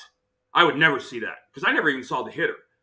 Like I would just go with, and I told all the catchers that I had, you know, you see something, tap your chest and put the pitch back. If I shake a pitch off and you want it, tap your chest and put it back. That means to me, you've seen something and this is what you want. I'll throw it with conviction. Petey could see that from the mound. Like, I saw him move up in the box. I saw him move back in the box. So I did this or did this. That was like Maddox. Those guys were savants. Kurt, this kid Suarez, he is unbelievable. Have you been more impressed with the starting pitchers or the bullpen of the Phillies so far? Well, obviously the bullpen, because I don't think they've given up a run. Well, Houston, that was one of Houston's big advantages, right? Coming in, it was Houston had to shut down bullpen, and Philadelphia was trying to mix and match. I think Thompson's done a phenomenal job with his arms. And the hard part about the bullpen now is you ride them till they break in October. I mean, if you remember in 2004, Keith Folk threw like 200 innings in October. Yeah. You know, he was throwing 2 or 3 inning saves every night. He was going old school with his saves. And the Philly bullpen's been phenomenal. Suarez was a huge lift for them just because they only had to get 8-9 outs, right? I mean, that's the big thing. People don't understand. I had an argument a long time ago with Trevor Bauer. When Trevor Bauer got hurt and came out of the game, remember he cut his finger and he was bleeding. Yep. I said, you helped cost your team the World Series. And he's like, well, we won the game. I said, that's not the point. You left 7 innings to your bullpen, 8 innings to your bullpen. That's 24 outs they had to get that they wouldn't have otherwise had to get. And that has a trickle down effect as you go deeper into a series. You think that's why Dusty kept what's his name in last night? I don't know. Listen, and this is kind of hard. I want this to come off the right. I love Dusty Baker. I always loved Dusty Baker. All right. Hey, Kurt, I worked on the pre and post game for the Giants. I got to tell you, man. I don't think he's a good October manager by any stretch. I really don't. And I think the track record has shown that. I think a lot of times, and I played with managers who are guilty of it. You do in October what you did April to September because you always have, well, this is what I've always done. It failed this time. I did what I've always done. Look no further than Fergosi bringing in Mitch Williams in Game 6 of the World Series. Mitch had nothing. He was done. He had thrown a billion pitches. He was gassed. He had nothing. But that was our closer. You go with Roger Mason or Larry Anderson, who was pitching well. Maybe we get to a Game 7. I've said this before that when I said, Kurt, I covered the Giants, and when that Angel series, I'm like, this guy cost Bonds a series, man, because Bonds hit like 419 in that series, and you're like this. Dusty has had, for whatever reason, Why is that sometimes, Kurt, that managers come out? It's like coaches in the NFL. Marty Schottenheimer is one of the winningest coaches of all time in NFL history. He's 4-14 in the postseason. Because it's different. It's different. You can't do the same things you did in the regular season in the postseason. You just can't. There's gut in the postseason. There's a gut to this. The postseason, to me, is where the great managers who know their players put them in the best position to succeed. Is it more of a gut decision in the postseason or analytics or both? Sabermetrics is losing baseball in October. Period. Ask Blake Snell in Tampa Bay about sabermetrics. Ask the Toronto Blue Jays. Kevin Gausman coming out of that game cost them that. I mean, there are so many situations. It wasn't the manager's gut taking the pitcher out. It was the manager's gut from somebody in the front office saying, you can't let him see this lineup 3 times around. October's a different animal. And I know that, but it is. It just is. And players play differently, and you have to know your players. I remember vividly in 2000 when I got traded to Arizona, Buck Showalter came up to me in like August, and he said, listen, if we get to the playoffs, you're going game 1. And I'm like, well, hold on, dude. You got Randy Josh. I mean, he's like pretty good. You got game 1. I mean, and it was Randy. When I got to Arizona, Randy was apprehensive about October. And I was like, I said, we had a conversation one time, and I said, October's a chance to do something to make people remember you for the rest of their lives. And his response to me was, October is a chance for people to forget everything you did good during the season. You know what, Kurt? I've had this argument with people when they say, if you had to have a pitcher pitch a game, 9 innings, World Series, would you take Clemens or would you take Schilling? And I go, I'm going with Schilling because Schilling's record proves it. If you look at Roger Clemens' record, I think he's like 11-10, 12-10. The expectations of you to have to carry that team, I guess certain people, they accept that and they appreciate that. And it must have motivated you, Kurt, because if he told you that, I wonder what your stretch run was. Right. When Showalter told you that, as you went down, as you guys got closer to the playoffs, you must have been hell the last month of the season. Well, I was actually the opposite. In 2000, I was coming off surgery. I went right down the toilet, and I was the main reason we didn't make the playoffs, which kind of stunk. Okay. But in 2001, I got game 1 and game 5 of the Cardinal series. I got game 1 of the World Series, game 4 and game 7 for a reason. And again, those guys that you name about in October, you can put a list together of the greatest pitchers ever. And April to September, I got beat by probably all of them. I got beat by none of them in October. And when I think the number was 5, I threw 5 games in my team, win or go home. My team never went home. And it's because I lived for that. That was the moment. Those were the games where I wanted the entire world on my back. And I loved that expectation. I embraced that. I knew I was going to be throwing harder. I was going to be more focused. All of the things that maybe, you have. I always say there's 2 types of players in October. There's the guys whose butt tightens up and the guys whose butt relaxes. I was always a relaxed guy because I knew everybody else's butthole was puckering, and that I could take advantage of that. Sometimes I look at Clayton Kershaw and I see Madison Bumgarner and I see Clemens and I see you. It's just a different animal. Your thoughts on Thompson, on how he's handled what a great job he's done. And listen, Philadelphia is like Boston. It's like New York. You have to manage 3 games. You have to manage the media before the game. You have to manage the game, and you have to manage the media after the game. Since he's taken over, you've seen literally nothing on the front page other than the game news. And that's not easy to do in Philadelphia. Phenomenal job. Clearly, the guys love him.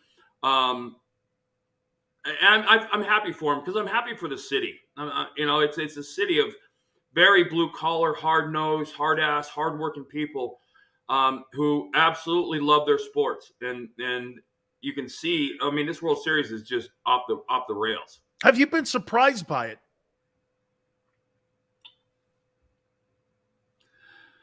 No, I said I don't think there's anything wrong with Houston. I think they're big hitters like Altuve. I think they got to show up eventually here because they weren't even really hitting going into the series. No, I mean, their pitching staff was killing it. Right. What is there anything wrong with Houston, or is Philly just not playing? No, Philadelphia's beating them. Yeah. I mean, I think the Phillies are going to win this series. It might not go 7, but I think they're going to win this series, and it's going to be because of game 1.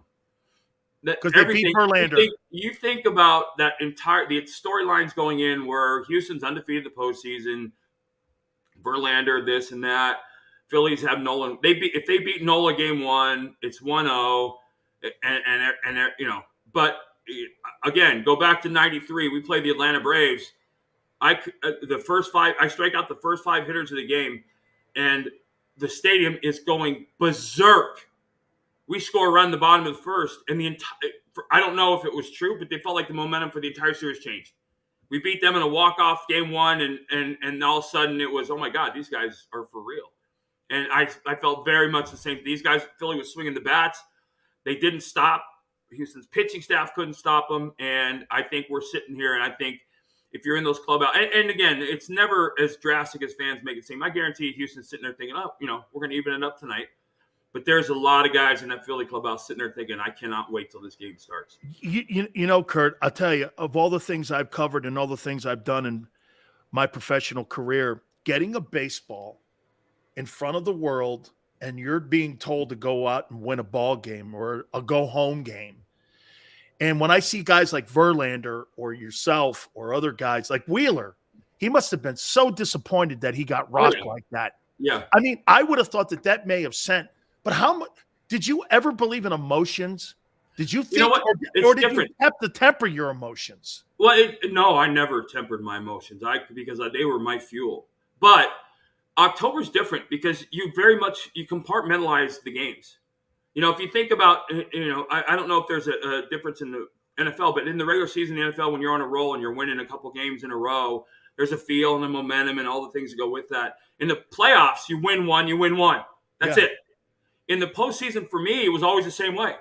I would be, the rare time that my team lost in the postseason, I was upset. But the next night, I wasn't even during the regular season. I was miserable for 4 days, just miserable, a miserable, unsufferable bastard. In the playoffs, didn't matter. Game's over. We got to win tonight. And so I think it's way easier on a starting pitcher, good from a bad outing to the next start in the postseason than it is during the regular season. Kurt, when you Nola going, what does he have to do tonight? And again, they win tonight, pretty much, right? It's theirs for the taking. Well, yeah, because I'm with you. Anytime you get one win away from sewing it up, the energy in the clubhouse changes dramatically because you almost feel like you get tighter. No, I've always felt like, oh my God, it's going to happen tonight. We're going to win tonight. Like you're one win away. You're 27 outs away from the trophy. Like that's exciting until you get to that point. But this series has been a study on command and control.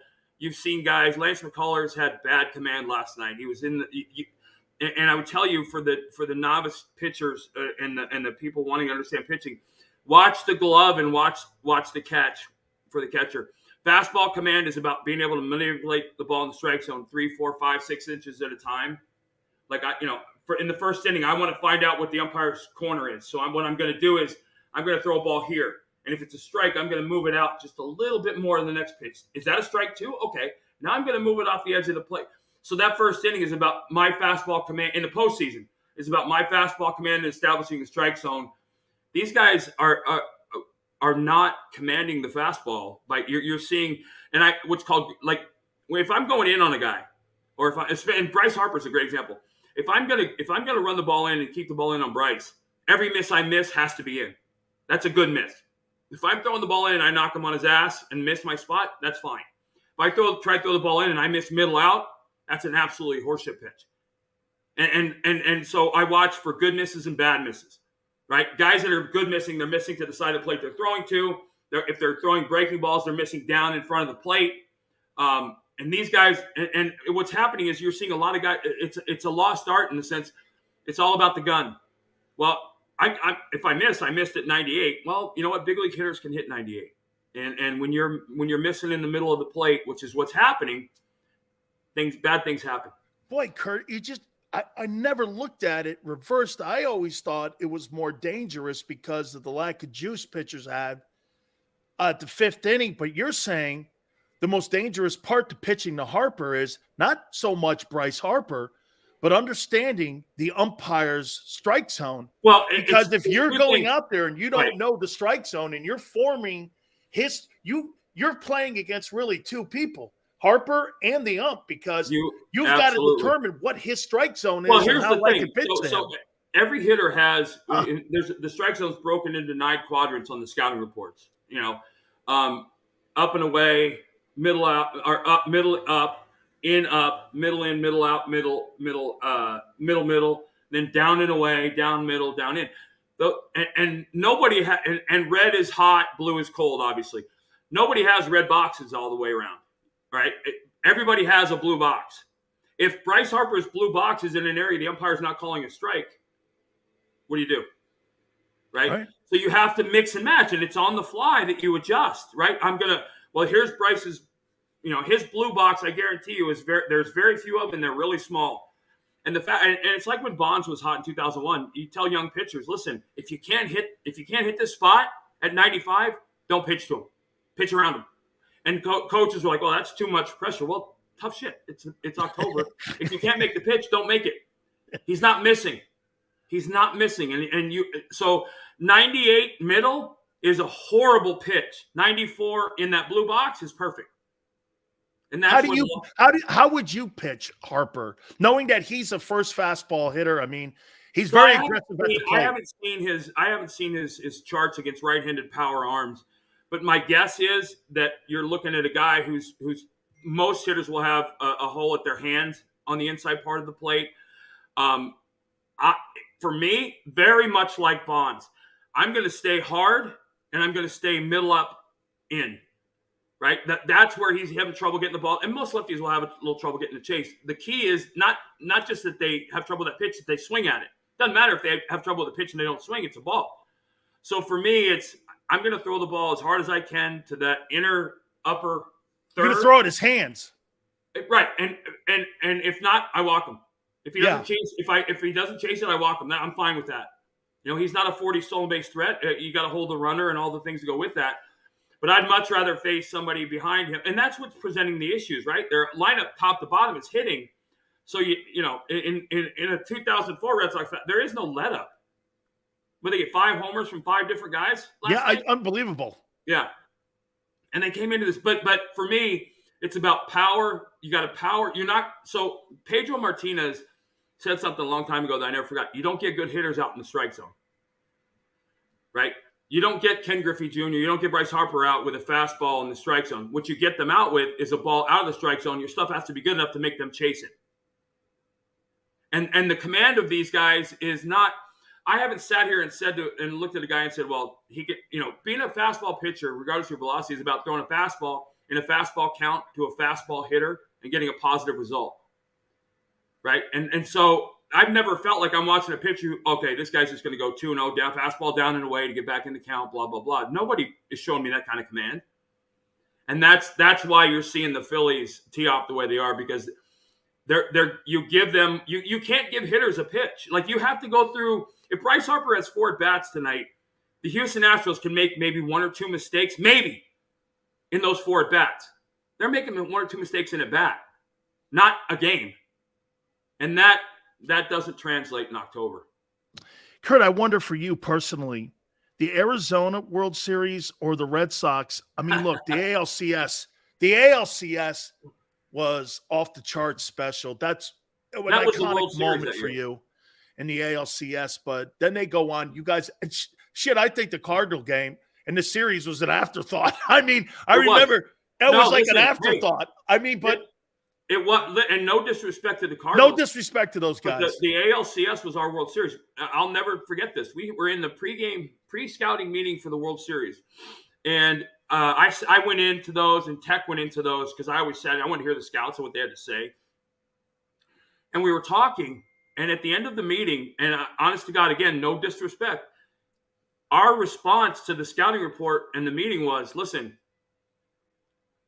I don't know if this is about whether they can beat us as opposed to whether they can even win a game. We knew they didn't have the pitching to get our lineup out.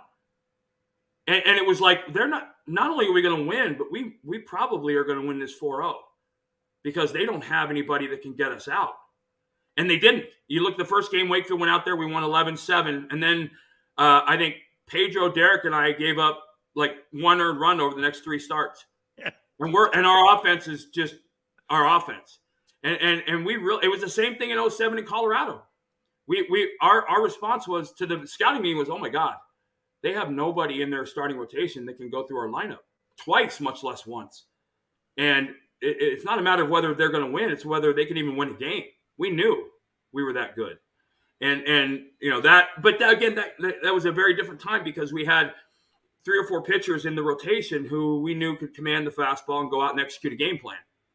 A lot of what I'm seeing now, outside of a Verlander or and these guys, I know they're trying. I'm not seeing an executable game plan. I'm seeing guys that are trying to ramp up the velocity when they get in trouble, and that's how you get beat. Yeah, but Kurt, is that because nowadays that people are scheduled to go 5 2/3? Let me get the most gas because listen, but again, games, right? Your complete games back in the early part of your career were insane, great complete games. And you had to think your way through 9 innings to get through to 9 innings. These guys don't have to do that today. Well, I mean, think about the mindset of I've got to get Bryce Harper out 3, maybe 4 times tonight to win, as opposed to I've got to face Bryce Harper twice. Right. I'm going to throw as hard as I can. Well, it's not even that I'm going to throw as hard as I can. What it is I only have to get 15 outs. Are you kidding me? So instead of I'm going to establish my fastball because in the first inning, for the most part, during a start, you go out and you establish your fastball. In the postseason, and I almost never would I go out in the first inning and throw all 3 or 4 of my pitches ever. I would establish my fastball, my split, and then my curveball and slider would show up second, third. Those were pitches I was setting up to use my second, third, and fourth at bats against guys. If I only need to get you out twice, I'm coming with the kitchen sink from the first at bat. Completely different mindset, way less stress. I mean, again, for me, the advantage was, listen, I've game planned this game. I know how I'm going to get my 27. The Yankees in 01 were a great example. I faced them 3 times in 9 days. My game plan was to get 27 outs of same 9 guys, 3 days, three straight starts. And I adjusted as the game went on. If I only had to get 45 outs instead of, 81 or 81 outs, my God, that's it's a different game, and it is a different game. I remember they were talking about starting Syndergaard, and people were saying, well, hell, if we start Syndergaard, we'll be ecstatic if we get 3 solid innings out of him. And I'm thinking to myself, wait, what?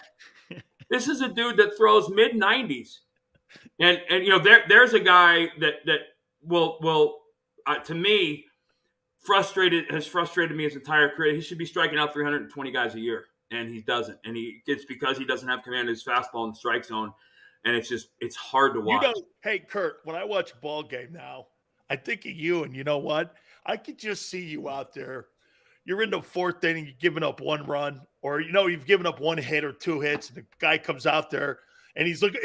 I could see you go fucking sit down. No, I would have been that guy. I mean, obviously I wouldn't have disrespected my manager, but I would have been that guy that you would have had to have security. I mean, because I was raised that's my game.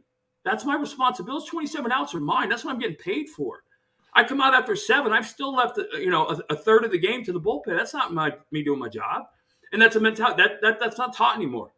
These guys are, and I say baby, but they're taken care of they don't throw over 75, 90 pitches in a minor league game. I had a couple of minor league seasons where I threw almost 200 innings.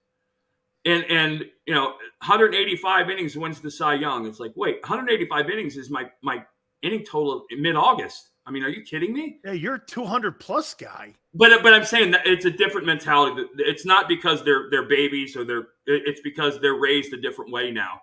And the quickest way to get somebody hurt is to ask them to do something for the first time in the big leagues. You can't ask a guy to pitch in the 8th inning with a tying run on 3rd for the first time in his career in Dodger Stadium. He has to have done that in Greensboro, North Carolina, or Elmira, New York. in rookie ball and understand, you have to pitch through those places to win and lose those games to understand the proper way to get through them. I'm going to ask you the final question here. Dusty Baker again. I want to get back to that because I love the guy. And I know you do too, Kurt. We got great respect for the guy. But is he the reason that the Astros won't win this series? No. Okay. No. October is all about players executing. Okay. Player accountability. He is no more at fault than Aaron Boone is for the Yankees sucking. The Yankees sucked because they didn't perform. They got outplayed, they got outpitched, they got outhit, all those things. Had nothing to do with Aaron Boone. And that's October is all about your players coming through and performing, period. If you're Verlander, do you demand the ball in the next start if whatever happens tonight? I would already have that conversation. As soon as I came out of game 1, I would have been like, give me the ball game 4. Are you surprised he's not pitching tonight? See, to me, because when I heard who's going for them tonight, I went like this. I'm going to talk to Schilling tonight. He'd have been in that locker room with Francona going, I'm going tonight. I remember very vividly after Game 5 of the 93 World Series, I threw 147 pitches and we beat Toronto 2-0. After the game, I couldn't wait to get out of the press room. I went to Jim Fragosi's office and I said, listen, I'll be ready for Game 7. I'll be ready for Game 7. And that was 2 days from then. I was like, I don't care. RJ came in Game 7 of 0-1 after pitching Game 6. Like that's what October. That's what October is. You may never be here again. Don't leave anything in the dugout. Dude, I can't believe Verlander's not on the hill tonight. Well, I don't know. No. I'm just saying it's you're talking about the old school mentality. It's right, but also, and he's I think he's very old school as a pitcher. I mean, he has all that. He wants to get into the 8th and 9th and all the things that go with that. It's a different game now, and I don't know what his relationship is with Dusty. And maybe he already has. Maybe he went to Dusty and said, "I want this ball for this game," and Dusty said, "Dude, no, that ain't happening." Did you ever do this, Kurt? Did you ever go to your manager in one of these series? Hey, if you need me for 3 innings. Absolutely. I could give it to you. I think it was Game 5. We were down 3-0 to the Yankees in 2004. A Game 5, Wakefield, Lowe, and I went to the bullpen. In the dugout. You go over to him going, hey, we went in. No, we bypassed that. We went in and put our spikes on, and at the break in the 12th inning, we all walked to the bullpen. We weren't even giving him a chance to say it. We're like, hey, we're here. We're available. And the place went nuts when we were walking to the bullpen. But that's what you do. That's what this is. This is it's hard to explain to people who haven't played at the professional level. And I get, people were great high school athletes and college athletes. But when you're on the stage, and you know this, when you're on the stage in front of millions of people, you ask certain things of yourself that you might not otherwise ask. And this is the time to do it. Yeah. You're good. We're in a championship game. Well, The only way I'm out of here is if someone shoots me. Well, yeah, the word unavailable isn't part of my lexicon. Hey, I got the whole offseason, right, Kurt, to heal up. Yep. Hey, my friend, enjoy the game tonight. It's such an honor to have you on. Thank you, bud. It's always good to talk to you. Thank you so much. The legendary Kurt Schilling. All right, guys, that was absolutely awesome. God, it was awesome talking to Kurt Schilling. I love listening to that man. Limited 2 in the postseason. Please hit the like button. Keep it here on the National Football Show. Go to get your game on. Go for the beers. Go for the cheers. Go for the hit and the hits. Go for the stakes and the stakes. Go to get your parlay on. Go to get your party on. Go for the scene. Go for the screens. Go for the gallery. Go for the win. Go to Ocean. Visit theoceanac.com to plan your visit. Since 1977 at Rafferty Subaru, we have always been about our customers and the community. Early on, a safe and durable option, we've evolved to become the best overall brand according to Kelley Blue Book. Over the last 14 years, we've donated thousands of dollars through the Subaru Share the Love event and found homes for hundreds of pets. The Rafferty family is proud of our 45 years in business. This month, celebrate our anniversary with special financing on select models. Visit us and see why.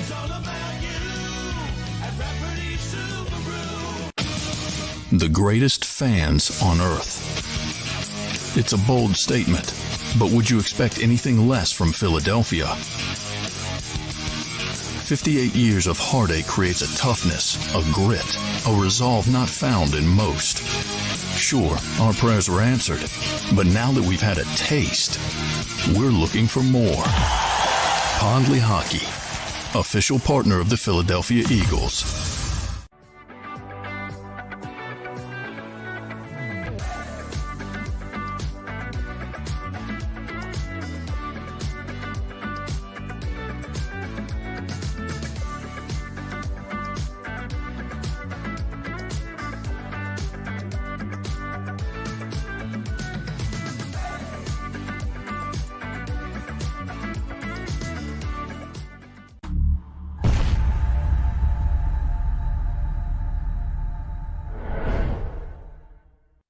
Welcome to Pondley Hockey.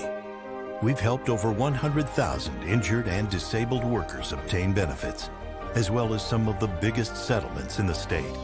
If you've been injured at work, give Pondley Hockey a call. Philly sports fans, I'm Tom Giordano from Pondley Hockey Giordano. First and foremost, thank you for watching the Pondley Hockey postgame show. But right now, we're giving away tickets to the World Series. Follow Pondley Hockey on Instagram and check out our posts for your chance to win tickets to all 3 Phillies home games. Go Phillies and go Birds.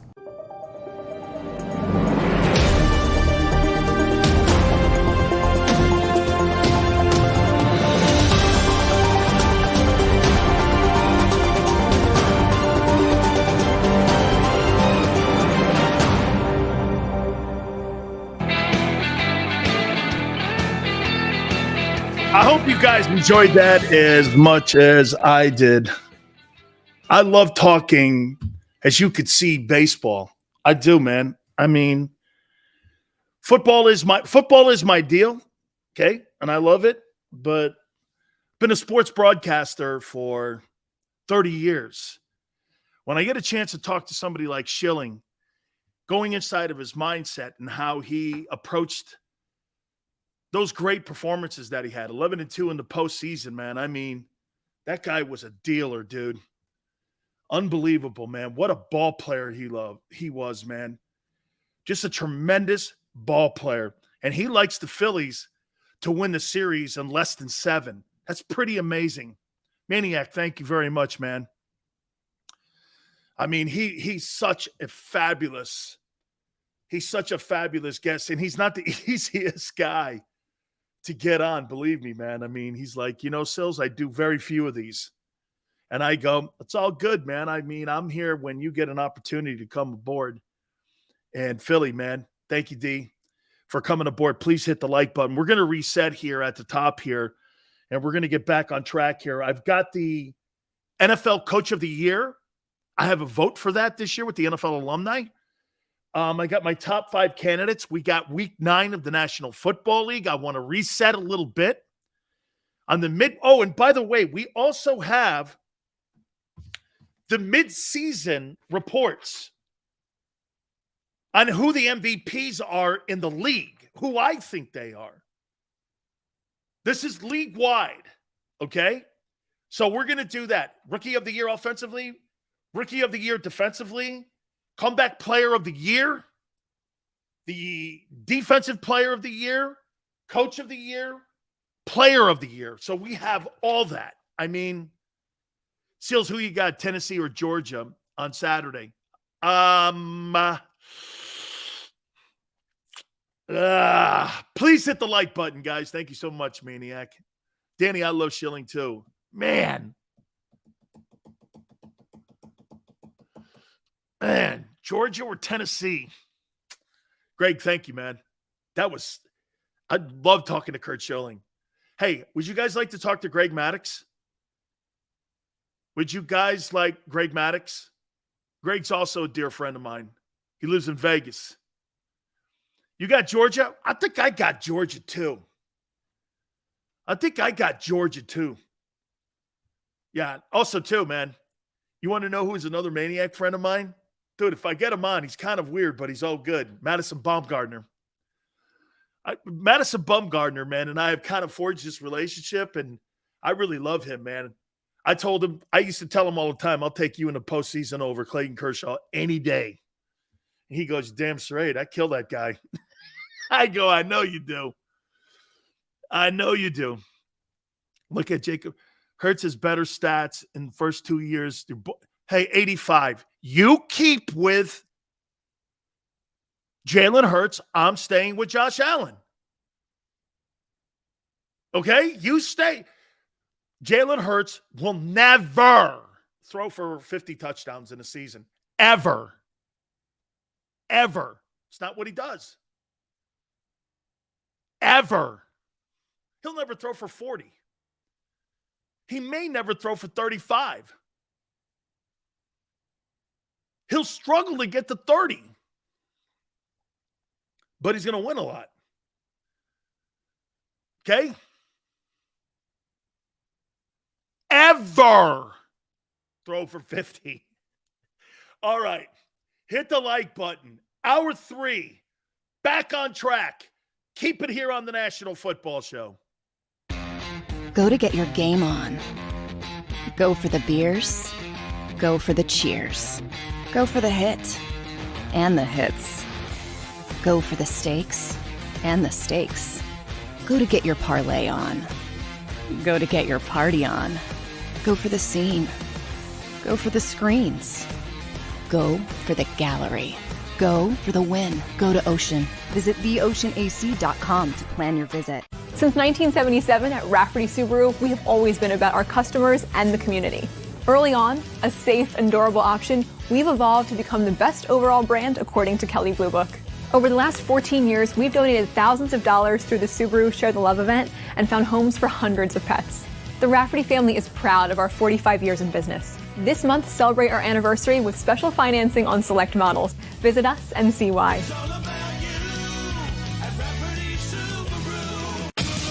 The greatest fans on earth. It's a bold statement, but would you expect anything less from Philadelphia? 58 years of heartache creates a toughness, a grit, a resolve not found in most.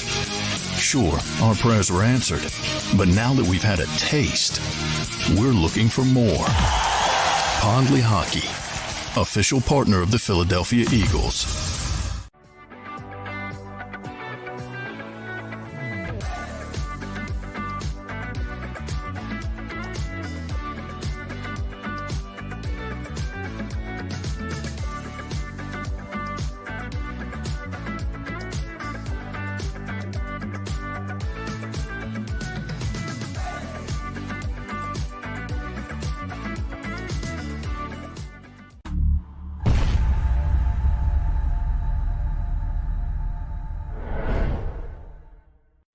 Welcome to Pondley Hockey. We've helped over 100,000 injured and disabled workers obtain benefits, as well as some of the biggest settlements in the state. If you've been injured at work, give Pondley Hockey a call. Philly sports fans, I'm Tom Giordano from Pondley Hockey Giordano. First and foremost, thank you for watching the Pondley Hockey postgame show. But right now, we're giving away tickets to the World Series. Follow Pondley Hockey on Instagram and check out our posts for your chance to win tickets to all 3 Phillies home games. Go Phillies and go Birds.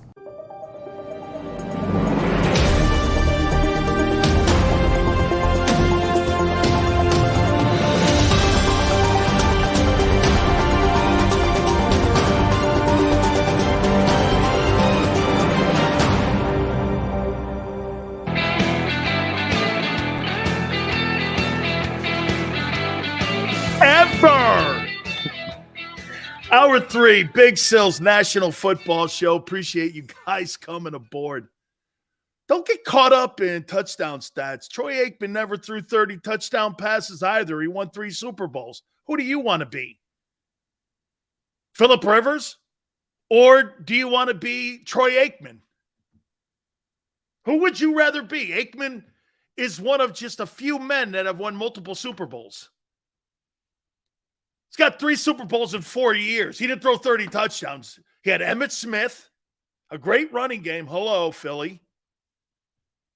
Michael Irvin. Hello, A.J. Brown. Right? Jalen doesn't have to put up the stats.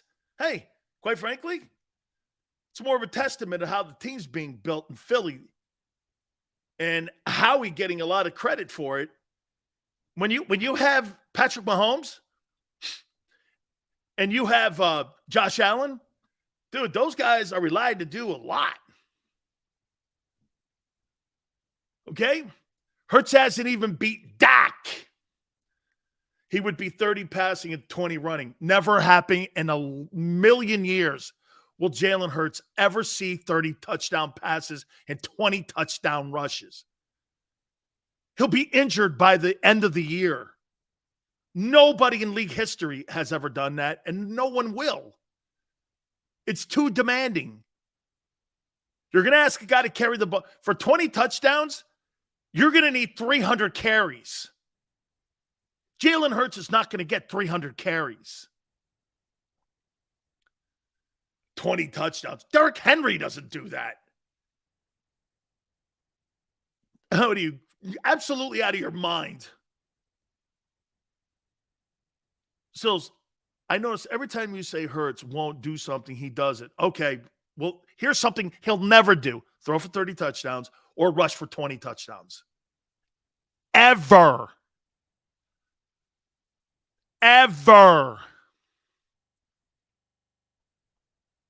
90s Cowboys are not that different than today's Eagles. Right. Absolutely. It's why I made the comparison. Jalen's asked to do more than Aikman, I think. I think he's actually asked to do more. I think he's a better athlete than Troy. Yet to be determined if he'll win, and if you'll have the coaching staff and the personnel department and a guy who understands talent like Jimmy did. Let me say something to you also. One more thing about Jimmy Johnson. Jimmy Johnson changed the landscape of trades in today's NFL. He was the first. The reason why you see more activity in NFL trading today is because of what JJ did. In JJ's 5 years, was it? Jimmy Johnson had 65 trades to get draft choices. The league prior to that, nobody traded because them old school general managers held on to those first-round draft choices and to their draft picks like they were gold. Jimmy didn't give a shit. He didn't care. If I could get Charles Haley, fine. If I could make a trade to get a Tony Casillas, fine. That's how he looked at it. I'll plug a hole up. I'll give you a fifth-rounder for a guy who could come in and give me 11 sacks. Charles Haley was the linchpin in that whole Cowboy dynasty. Johnson changed how you do trades today. Okay? Allen ain't shit. Then what is Jalen, 85? What is Jalen? If Allen ain't shit, what's Jalen? He's done 10 times less than him. What has he won? His biggest wins are over Cooper Rush and Kirk Cousins. That's a fact. And they've beat a boatload of shitty teams. Not his fault. I get it. And they have beaten, to his credit, the two best teams in the NFC this year. It's true. But they haven't won anything except admiration. Okay? Except that he could throw four more tomorrow night. Absolutely better. It's the shittiest. Wait, it's the second shittiest team in the NFL. He should. No, Danny. Dykstra's not coming on. As much as I would like to have Dykstra on the program, my aunt would absolutely veto that. That's not happening. We're not having the woman pleaser on. That's not going to happen. Hurts lets Eagle fans down when he plays Dak. I don't know. We'll see what happens here. Hey, RJ, let's hang in there on that. I want to see him. Okay? But we may run a lot tomorrow night. Hey, Maniac, I think that's the game plan. That's why I say the Eagles are going to do exactly what it takes. You know what, too? I'll tell you this. I just thought of this, Maniac. One of the coolest things about Jalen Can you imagine going to Aaron Rodgers and going like that? You couldn't do it to Dan Marino. Can you imagine going to Dan Marino going, hey, Dan, we're not going to throw the ball today. We're going to run it. He'd look at you and go like this, kiss my ass. That's not what we're doing. If Shane Steichen and Nick Sirianni go, hey, the game plan this week is, I think he's open to everything. Brady was always open to it too. Brady could throw for 155 and not care as long as he got the dub. Right? And so tomorrow night, worst run defense in the league. What are you going to do? Throw it? Why? Why would I do that? You're right, Maniac. He may not have a touchdown pass tomorrow night. But the Eagles are going to run for 245 yards tomorrow night. And you know what? You're going to be healthier because you're going to do that. Hey, it's easier to run block than pass probe. You get more injured on pass protection in the O-line than you do on run blocking, believe it or not. So I expect them to run the ball. I'd run the ball 40 times tomorrow night. Keep everybody healthy. That's a cool thing about the team, too. Nobody's bitching about targets. No, you don't have a T.O. crying about, hey, where are my targets? See, guys like Odell Beckham. Odell Beckham, here's a great game for him. 14 targets, 10 catches, 135 yards. Did you win? I don't give a shit. That's today's wide receivers. And when you got a couple of those guys on your team, I don't give a shit if we win. I only care about my targets. Quarterbacks, I only care about my attempts. Jalen throws the ball away on the sidelines more than any quarterback I've seen in a long time. You know why he does that? He doesn't want to give up minus yards. Kudos to him. Kudos to him. I like the way he plays. I do. I like the way he plays because he thinks it's wrong. He unlike Kyler Murray. Here, this is all I see when I see Kyler Murray, and you guys know my opinion on him. Always crying and bitching. This guy has a diva wide receiver mentality, playing the quarterback position. If I was Cliff Kingsbury, one of these big college jobs that came up, I'd take it and get out of there. I don't want to coach him. I would not want to coach a baby like that. Takes his little pacifier.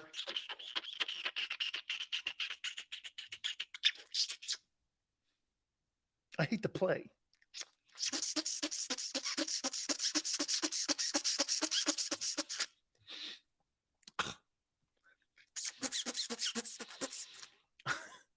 This guy sucks on a binky. Always blaming someone else too, right, Sal? Jalen doesn't do any of that shit. He doesn't do any of that. This guy goes, whatever it takes to win, I don't care. Such a refreshing attitude to have with a kid today that plays the ball game the way you want to see a guy play it. I really like it, man. You guys think I hate? Hey, I'm warming up to him like I warmed up to Lamar Jackson. Okay? Good job. You didn't rob the bank. Okay. So when Dak doesn't get his throws, you want to know why the Cowboy offense sucks so bad? Got to get Dak his throws. Running game has gone the other way. There's no question the reason why Dak Prescott looks like a turd out there is because, why? Running game sucks in Dallas. They're not effective enough running it. Play action, I don't buy it. If I'm a coordinator, don't buy play action. Tony Pollard's your best back. But yet you got Jerry Jones still in love with his boy Zeke. Zeke's finished. This guy looks like Todd Gurley barely running the ball. The treads on that guy, he got his money. Something happened in Cabo. Somebody put some like voodoo dust on him or something. He sucks. This guy's averaging like 60 yards a game, and I pay you $20 million? Get the... You just real.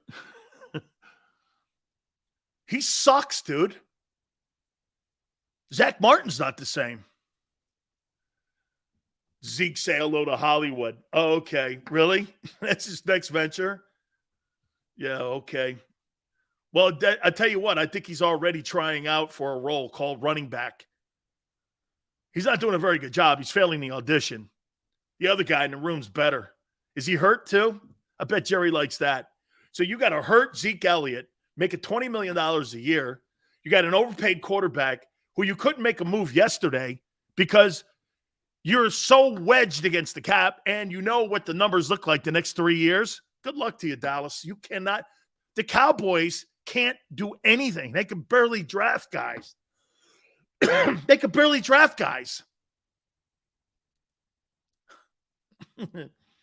How bad is a team if their fans watch rival team shows? They got to, hey, what are you rooting for in Dallas? Cooper Kupp? No, excuse me. Cooper Rush? That's it. The guy sucks too. Hey, Sills, he's 4-0. Okay. Jeff Hostetler won a Super Bowl too. Who cares? Cooper Rush. Cooper Rush was fired by the Giants. Guy's 28 years old, and guy's got Bayless, who's a cowboy blowhard, going like this. Oh, my God, it's the greatest substitute teacher thing I've ever seen. He must have forgot Earl Morrall. Earl Morrall went 11-0 in the undefeated Dolphins season. Greasy didn't play that year until the playoffs. You talk about a substitute teacher? This guy was past his time. He was the 68, 69 MVP. I know Coach Morrall because he was on my Miami Hurricane coaching staff. I happen to really love Earl Morrall. He's a good man. And he's a very underrated player. Dak Prescott. Okay. That guy blows. For the money you're paying him, Jimmy Garoppolo's better. Garoppolo outplays him. Career stat-wise, better win percentage, completion percentage, playoff record. Come on. And you're paying him $9 million. You're paying the other guy $42 million, and he's less of that guy. They say Dak's a top 7 quarterback. Here, let me tell you the quarterbacks I would take over him. Over Prescott. Allen, Mahomes, Burrow, Hurts. Shit, Cousins. What's the difference? Jimmy G?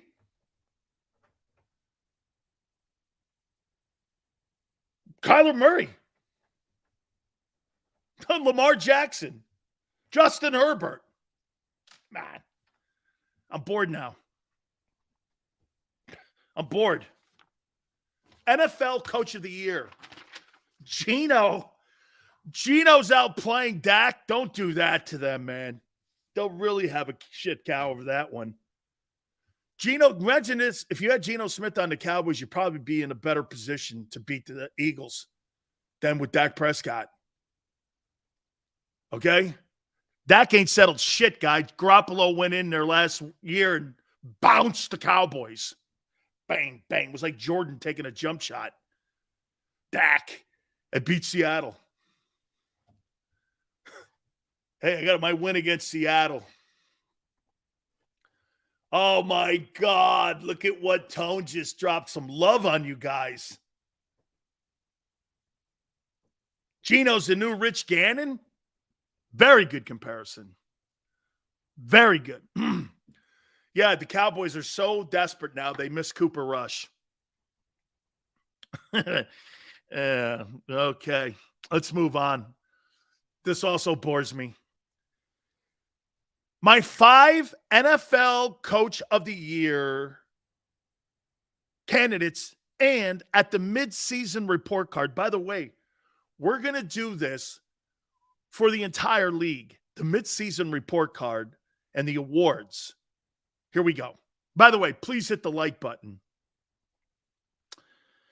Number 5, Mike McDaniel. Dude, and plus they get that kid Hawkinson now from Detroit. And you've got Justin Jefferson. And you've got the way that offense is playing. Vikings have 1 loss. Hey, the Vikings ain't playing tough guys either. They're going to have the Vikings are battling it right now for home field advantage with the Eagles. The Eagles have the advantage over them. And if the Eagles have to lose 2 games to lose home field advantage to the Vikings right now. Okay, they would have to lose two games. Because if it's tied, the tiebreaker goes to the Eagles because they beat them. Head-to-head competition is the next variable that you have when you're talking about home field advantage. So the Vikings, dude, it's totally an upgrade from Mike Zimmer. Number 4, I know they bounced a little bit here. Kevin O'Connell. I like the job that he's doing with the Dolphins. I do. I don't know about you, but I watch the Dolphins now. No disrespect to Brian Flores. They look better. Now, look, Tyreek Hill wasn't there when Brian was there, so I get it. Okay? I get it. I understand that. But I don't know, man. Okay? Oh, excuse me. O'Connell is Vikings. McDaniel is Dolphins. Excuse me. Thank you very much, Tone. My mistake. Yeah, Omar, thank you. Right. Look, I think the kid in Miami has done a fantastic job. I really do. I think he's done a fantastic job. And Tua looks better right now. He looks better than he did under Flores. Flores, you see, okay, Flores wanted Deshaun Watson. Okay? He is, man. And look, I think this guy McDaniel, I think he's got the Dolphins looking better. I just do.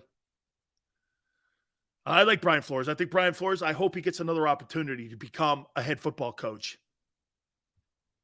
Number 3, I never thought that I would ever say this about a coach today after a very rough offseason. Pete Carroll is third. Pete Carroll. They not only are playing better than the Broncos, they actually beat the Broncos already. He saved a career in Geno Smith. I don't know. Do you know what I think? I know that Pete Carroll, he had a Hall of Fame career already carved out. Pete Carroll's doing a better job right now without his Hall of Fame quarterback than what Bill Belichick is doing without his Hall of Fame quarterback. Is that fair?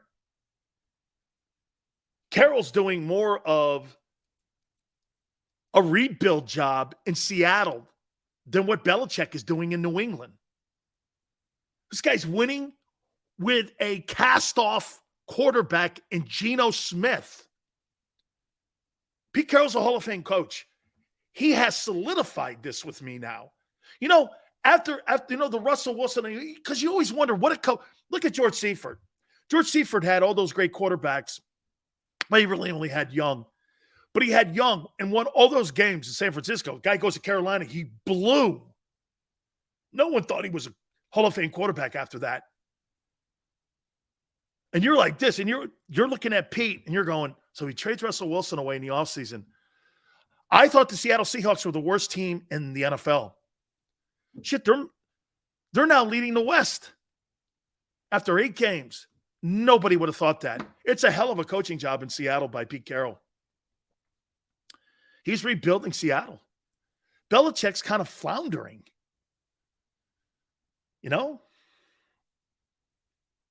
Big Sil's NFL Coach of the Year. Down to the final 2. I've got Nick Sirianni at number 2. And again, this could change. This is the midseason report card. I think Nick has done a really fine job. Is this a fair comment, or do you guys think this is not? I think Nick Sirianni has become a better coach since he's given up the play calling duties. I know he's involved in it. I'm not saying he's not. Shane Steichen's 16-4. And since that move, the offensive coaching staff is 16-4. 2-5 start. They come out, now they're 16-4. I don't know, man. There's something to this. He just seems more balanced talking to the players. I don't know, man. He looks like a head coach. You know, Bill Parcells told me, you know, I don't think people give this enough credit. You know how, here, follow me, guys. You know, the biggest transition that a football player has is from the college level to the pros. The guys at the pro level are so much smarter. The coaching is so much better. It really, I mean, that leap, you're playing against the best people in the world. You could be playing against the worst team in the NFL. But when you play against some of these players, they're the greatest players. Whether that team is 0-8 or you got a team that's 8-0, those guys are the best players in the world when you play against them. That leap to that level is a substantial leap. It's not even near the leap from high school to college. Like my leap from high school to college, it wasn't that substantial. It just wasn't that substantial. You know what I mean? But here, let me see what Tone says. The most valuable part of leadership is knowing your limitations. Absolutely, man. That's why Coach Johnson was never involved on game day play calling. Jimmy Johnson never called a play, defensively or offensively, in the history of his coaching career at both levels, college or pro, as a head coach. He never called a play, ever. He hired the best assistants he could. But do you know what the other transition is? Going from an assistant coach to the head guy is quite a leap for assistants. Nick made that leap from OC. Remember, he was a wide receiver coach in San Diego when Frank Reich was the offensive coordinator with the Chargers and Phillip Rivers. Then he goes to Indianapolis with Frank. He's on that coaching staff. He's been a position coach his entire life. Parcells said, that's why Bill sucked his first year. He goes, Sims, if we get through this, we're going to win some ball games here. And Bill knew that he had to become more of a head coach. Sirianni figured that out in his first year of coaching. After the 2-5 start, he goes, I got to be more focused on the team and not just the offense. Why do you think Sean McVay hired Wade Phillips as his first coach to coach his defense when he first came into the league? He wanted an experienced defensive coordinator so that he could make that easy transition into being a head coach. And then he ends up, what does he have now? He's got Raheem Morris. Raheem was a former NFL head coach with the Buccaneers. Okay? I mean, look at the guys that have had that job. All experienced dudes.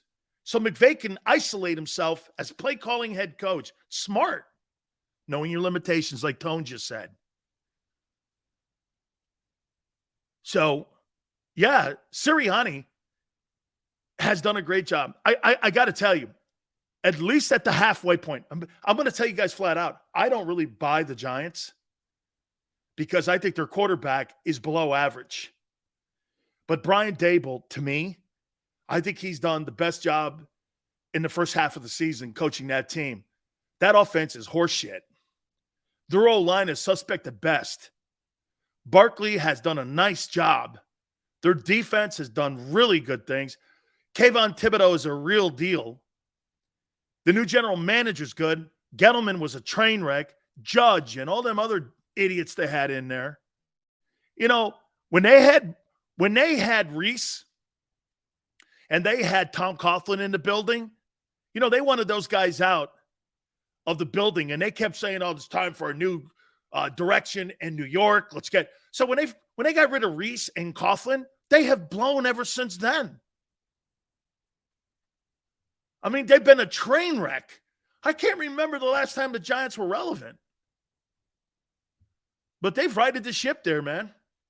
Danny Dimes, Danny Pennies. Dude, Sydney, the limitations that New York has, it was on display against Seattle. So, McDaniel, O'Connell, Carroll, Sirianni, and Brian Daboll. Those are my five, and Daboll being going from 5 to 1.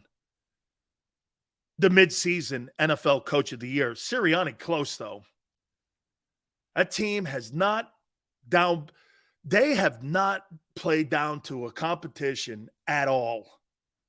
I'm talking Philly. Danny Pennies. Guy's a turd. He's a total turd, man. All right. Let me give you now the NFL midseason awards. Okay?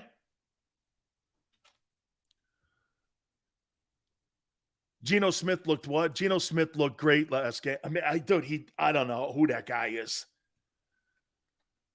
I don't know who that guy is. McDermott from the Bills. Reed. This could change. Andy, you could give him credit because of not having Tyreek Hill. Okay? Here are the midseason awards in the NFL, according to Big Sills. Comeback Player of the Year. I got Saquon Barkley coming back from his injury. But could you put Geno Smith in there? Could you put Geno in there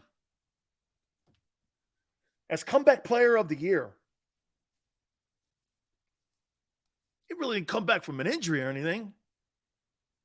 What's he coming back from? Being terrible? I don't know if that's a comeback. Okay? Barkley was injured.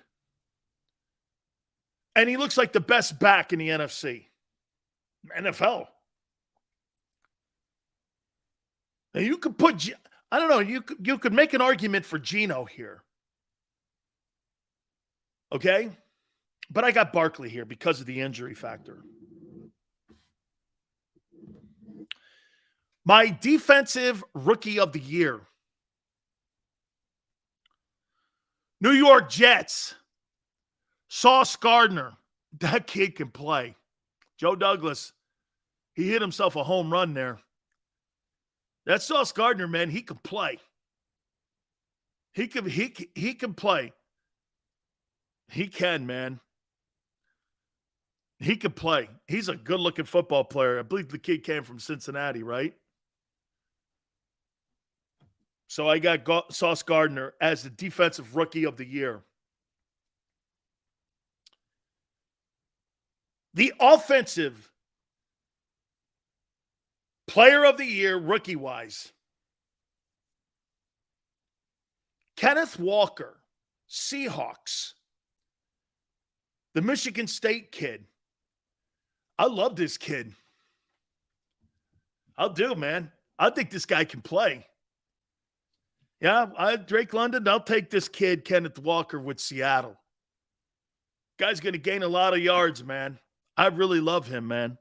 So the offensive player of the year, rookie-wise, Kenneth Walker. He's playing great football. Pete Carroll got himself a running back again. Hey, he's not Marshawn Lynch, but he can play, man. And, boy, I'll tell you, my wife and I loved him when he was at Michigan State. They played the Canes last year, and he was a force. And we were all like, whoever gets this kid, man, is going to get themselves a special ball player. This kid Walker could play. I like him.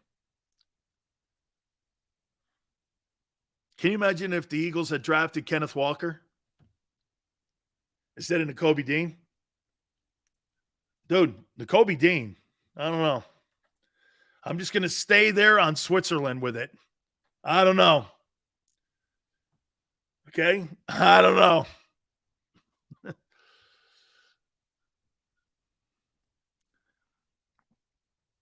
Number 4, the defensive player of the year, Michael Parsons. 8 sacks. Yeah, he and I go back and forth. We have a love-hate relationship on Twitter. And, so I got Michael Parsons as the defensive player of the year. This is the midseason awards, according to Big Sills.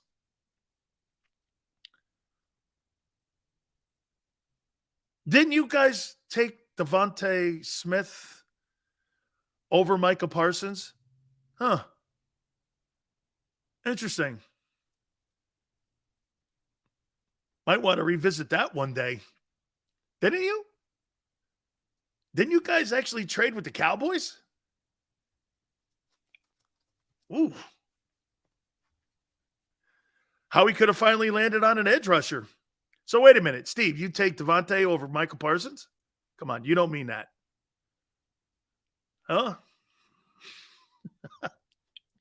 Who would you rather have? Devontae Smith or Michael Parsons? Come on, that conversation's over with, right? He wanted to go to Dallas. Jerry didn't want him. Jerry wanted Patrick Surtain. Denver took him. And they fell into Michael Parsons. It wasn't like the Cowboys. All of a sudden, okay? Wasn't like the, okay? Wasn't like Michael Parsons was this Jerry Jones move like this. Look, hey, you see we got Michael Parsons. Micah didn't win the Heisman. Who gives a shit about the Heisman in the NFL? Let's see how many Heisman Trophy winners have won the MVP award. Let me think. OJ, Staubach, Cam,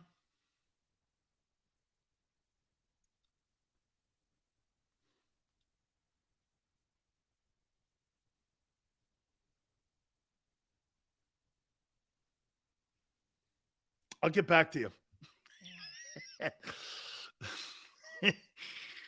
I'll get back to you.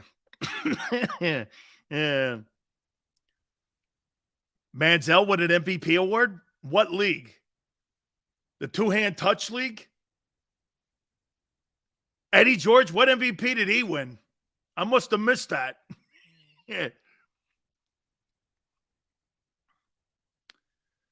The offensive player of the year. Peterson didn't win it.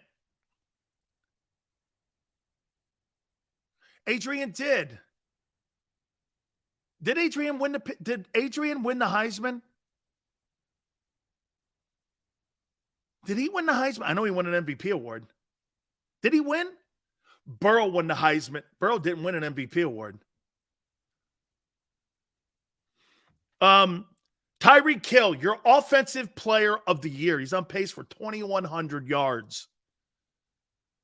2,100 yards. He's on pace for. Actually, Paul Hornung was a running back too, and he was a quarterback at Notre Dame when he won it. Earl Campbell won it. Allen, Barry, Cam. So since 1936, that's your list? 1, 2, 3, 4, 5, 6, 7, 8. 8 guys and since 1936 have won the MVP award, that won the Heisman. Coach of the year, I've already said to you, Brian Daboll. And now, your midseason most valuable player, the Big Sills, midseason MVP,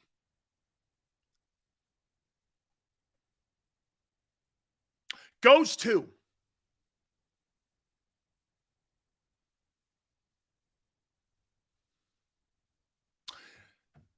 let me take a timeout. I got to think this.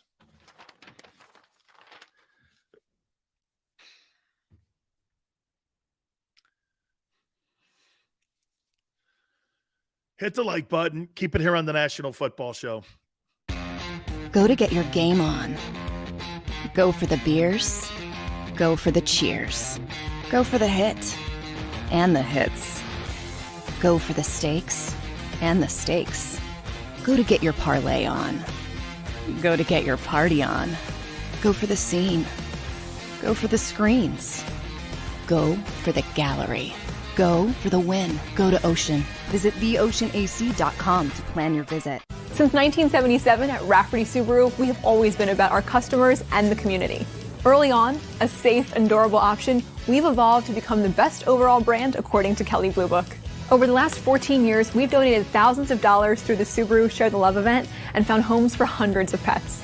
The Rafferty family is proud of our 45 years in business. This month, celebrate our anniversary with special financing on select models. Visit us and see why.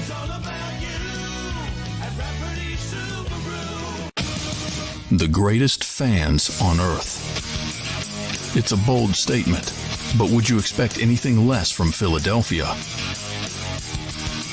58 years of heartache creates a toughness, a grit, a resolve not found in most. Sure, our prayers were answered, but now that we've had a taste, we're looking for more.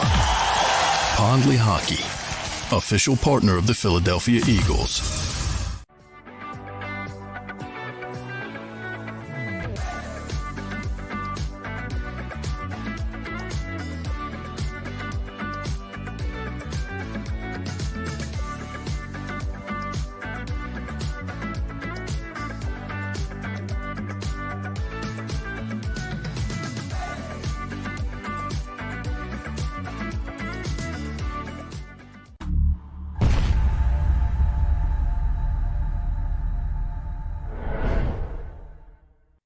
Welcome to Pondley Hockey.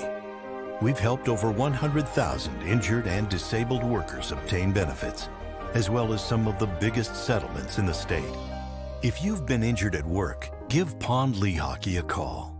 Philly sports fans, I'm Tom Giordano from Pondley Hockey Giordano. First and foremost, thank you for watching the Pondley Hockey postgame show. But right now, we're giving away tickets to the World Series. Follow Pondley Hockey on Instagram and check out our posts for your chance to win tickets to all 3 Phillies home games. Go Phillies and go Birds.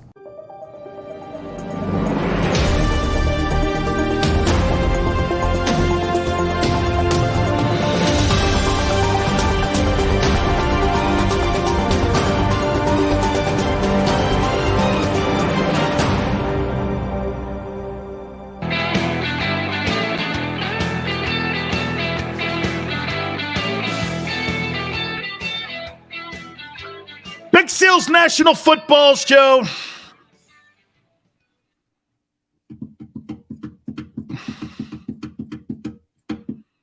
Ty, you watch.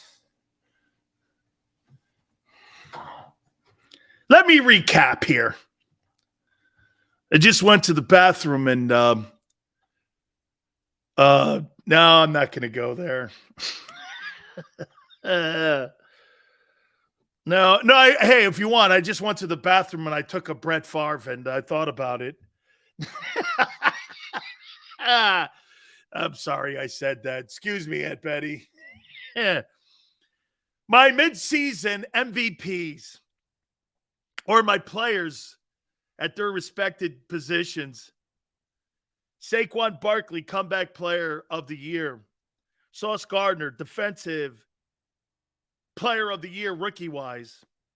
Kenneth Walker, the third. Your offensive rookie of the year. Micah Parsons, your defensive player of the year. Tyreek Hill, your offensive player of the year. Brian Dable, your NFL coach of the year in the midseason Big Sills Awards. For the most valuable player goes to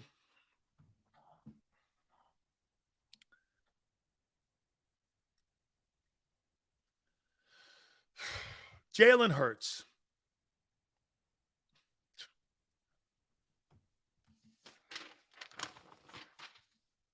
Moving on.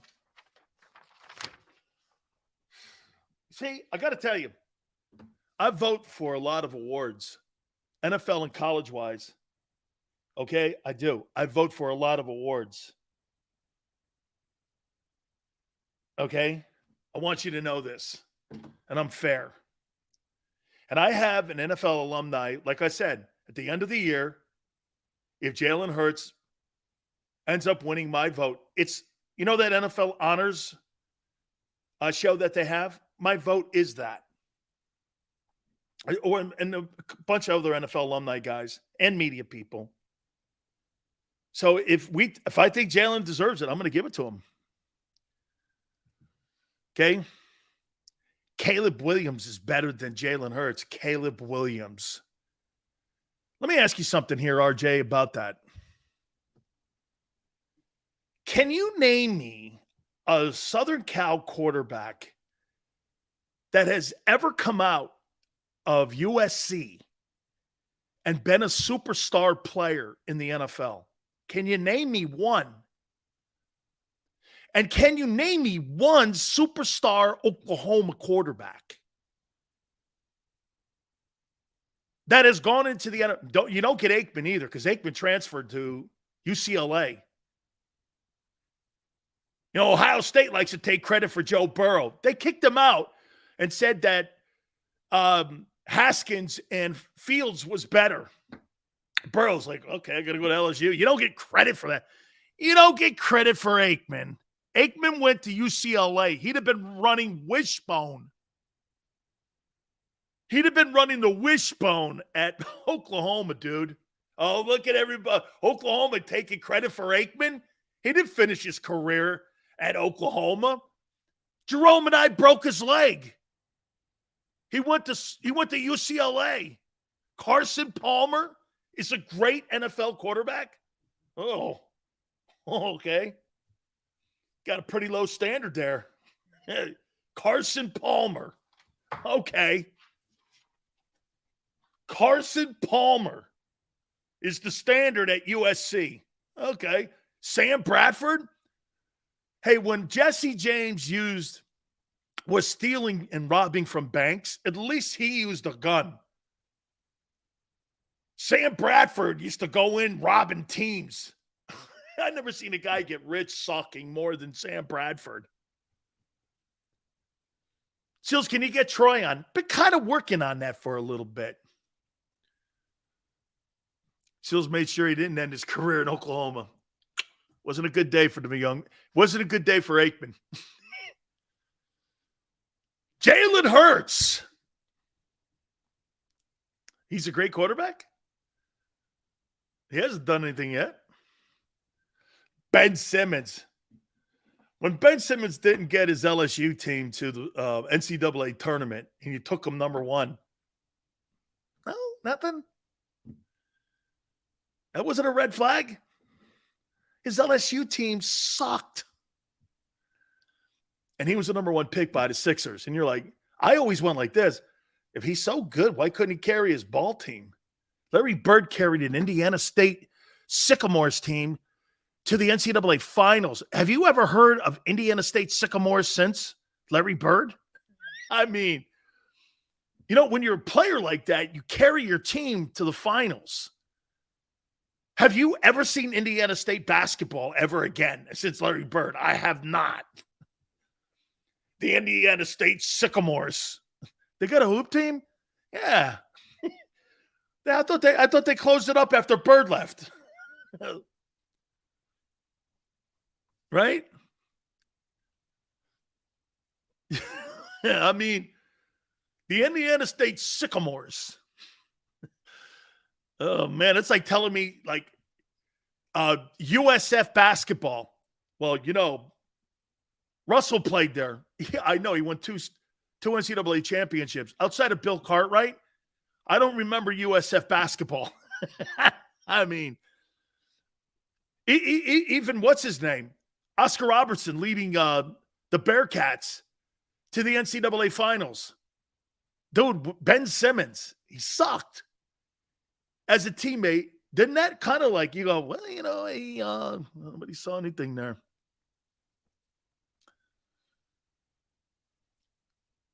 Dan, who's the GM of the year? Oh, Danny, you gave me a great topic for tomorrow.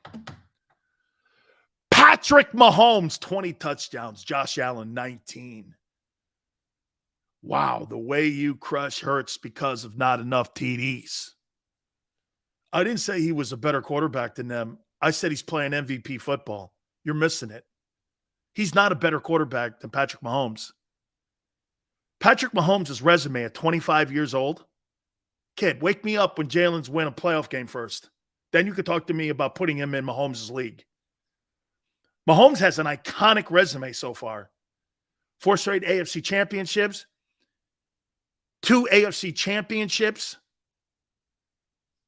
Super Bowl title, Super Bowl MVP, regular season MVP. Don't go there. You're nowhere in that room. And he did that in his second year starting. Okay? Jake Plummer was an undrafted quarterback? No, he wasn't. Jake Plummer was drafted by Arizona. Plunkett went to Stanford. Plunkett was the first player taken, I believe, by the New England Patriots.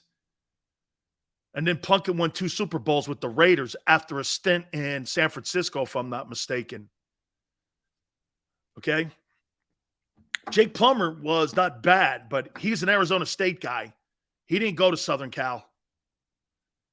He's an ASU dude. You're not going to find a Southern Cal quarterback. Let me.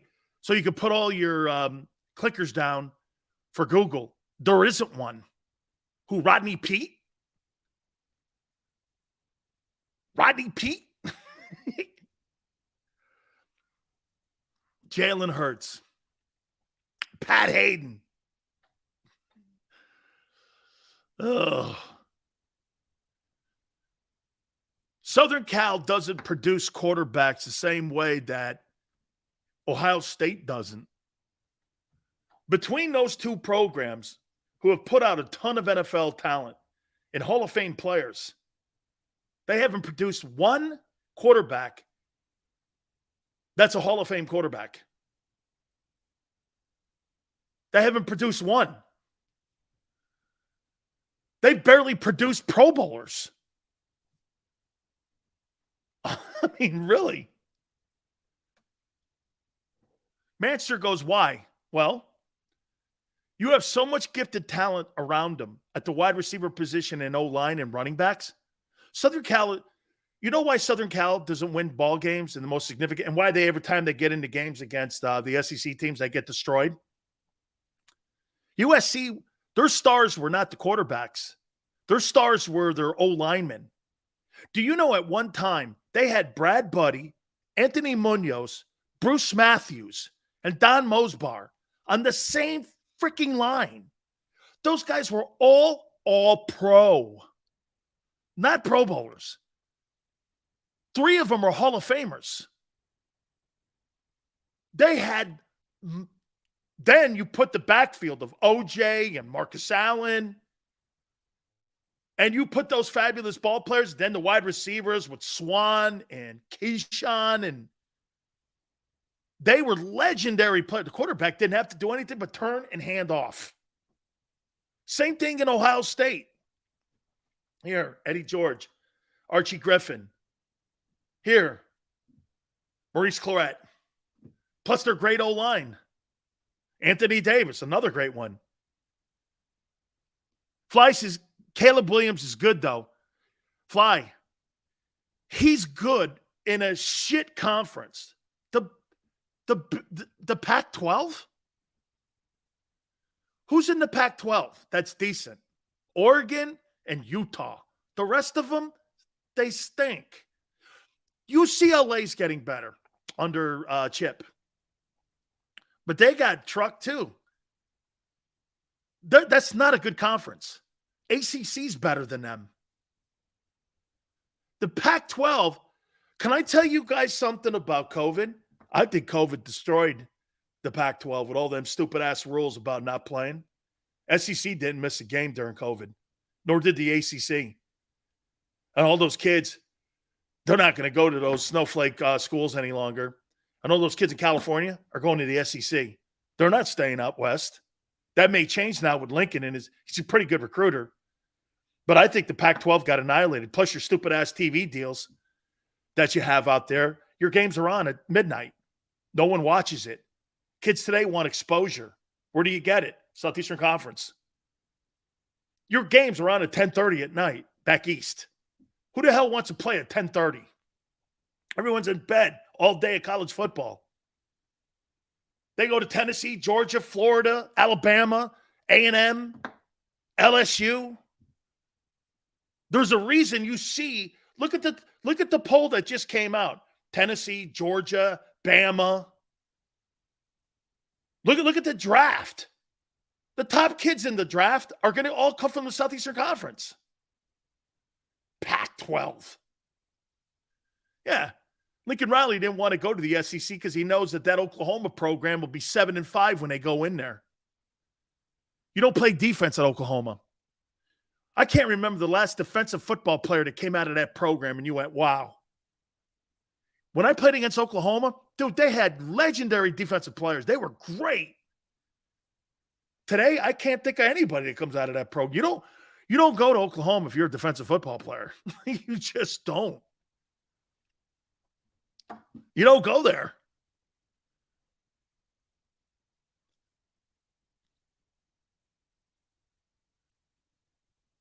Reggie Bush was before his time with the way the league is now. Yeah, you know who helped recruit? Ed Ogeron. When you look at the wide receivers in the NFL today, Justin Jefferson, Jamar Chase, all those LSU guys, Patrick Surtain, who's the kid, too, that just came out, the DB that's playing well?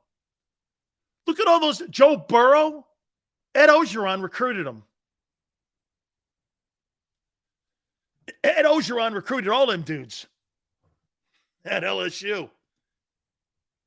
Stingley, right. Stingley was recruited by Ed. And he was the head recruiter at Southern Cal during the Pete Carroll era. Ed was head of recruiting. So when you saw those legendary players in there, Ed Ogeron brought them in. You can say whatever you want about Ed chasing tail at LSU, and he did. And I love him. He's been on. You know I love him. But Ed Ogeron can recruit, dude. And he has an eyeball for talent.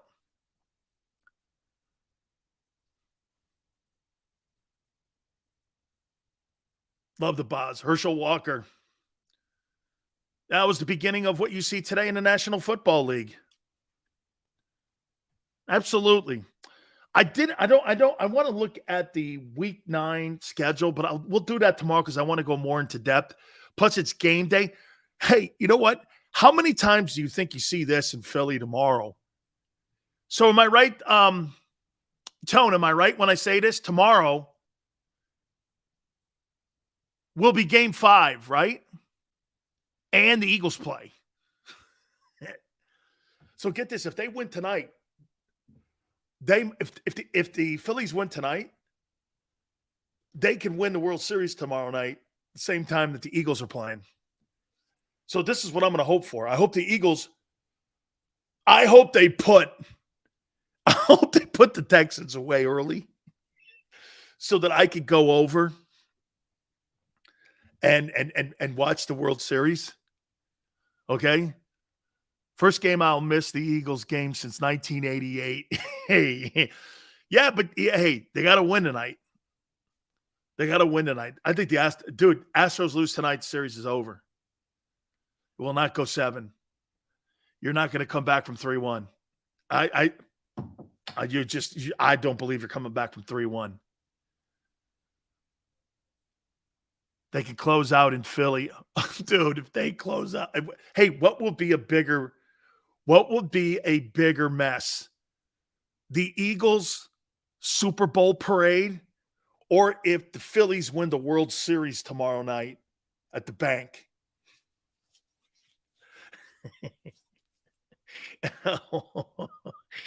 Oh, man. I got the Phillies winning tonight, man. I think they're on a roll. This guy, Bryce Harper, looks like Reggie.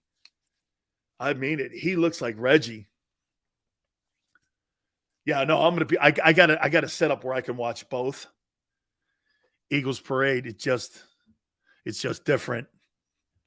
Yeah, come on, you got to admit the bank will be off the charts tomorrow night if they win the World Series. Because, the Super Bowl, you have to wait for the guys to get back. You set up the parade.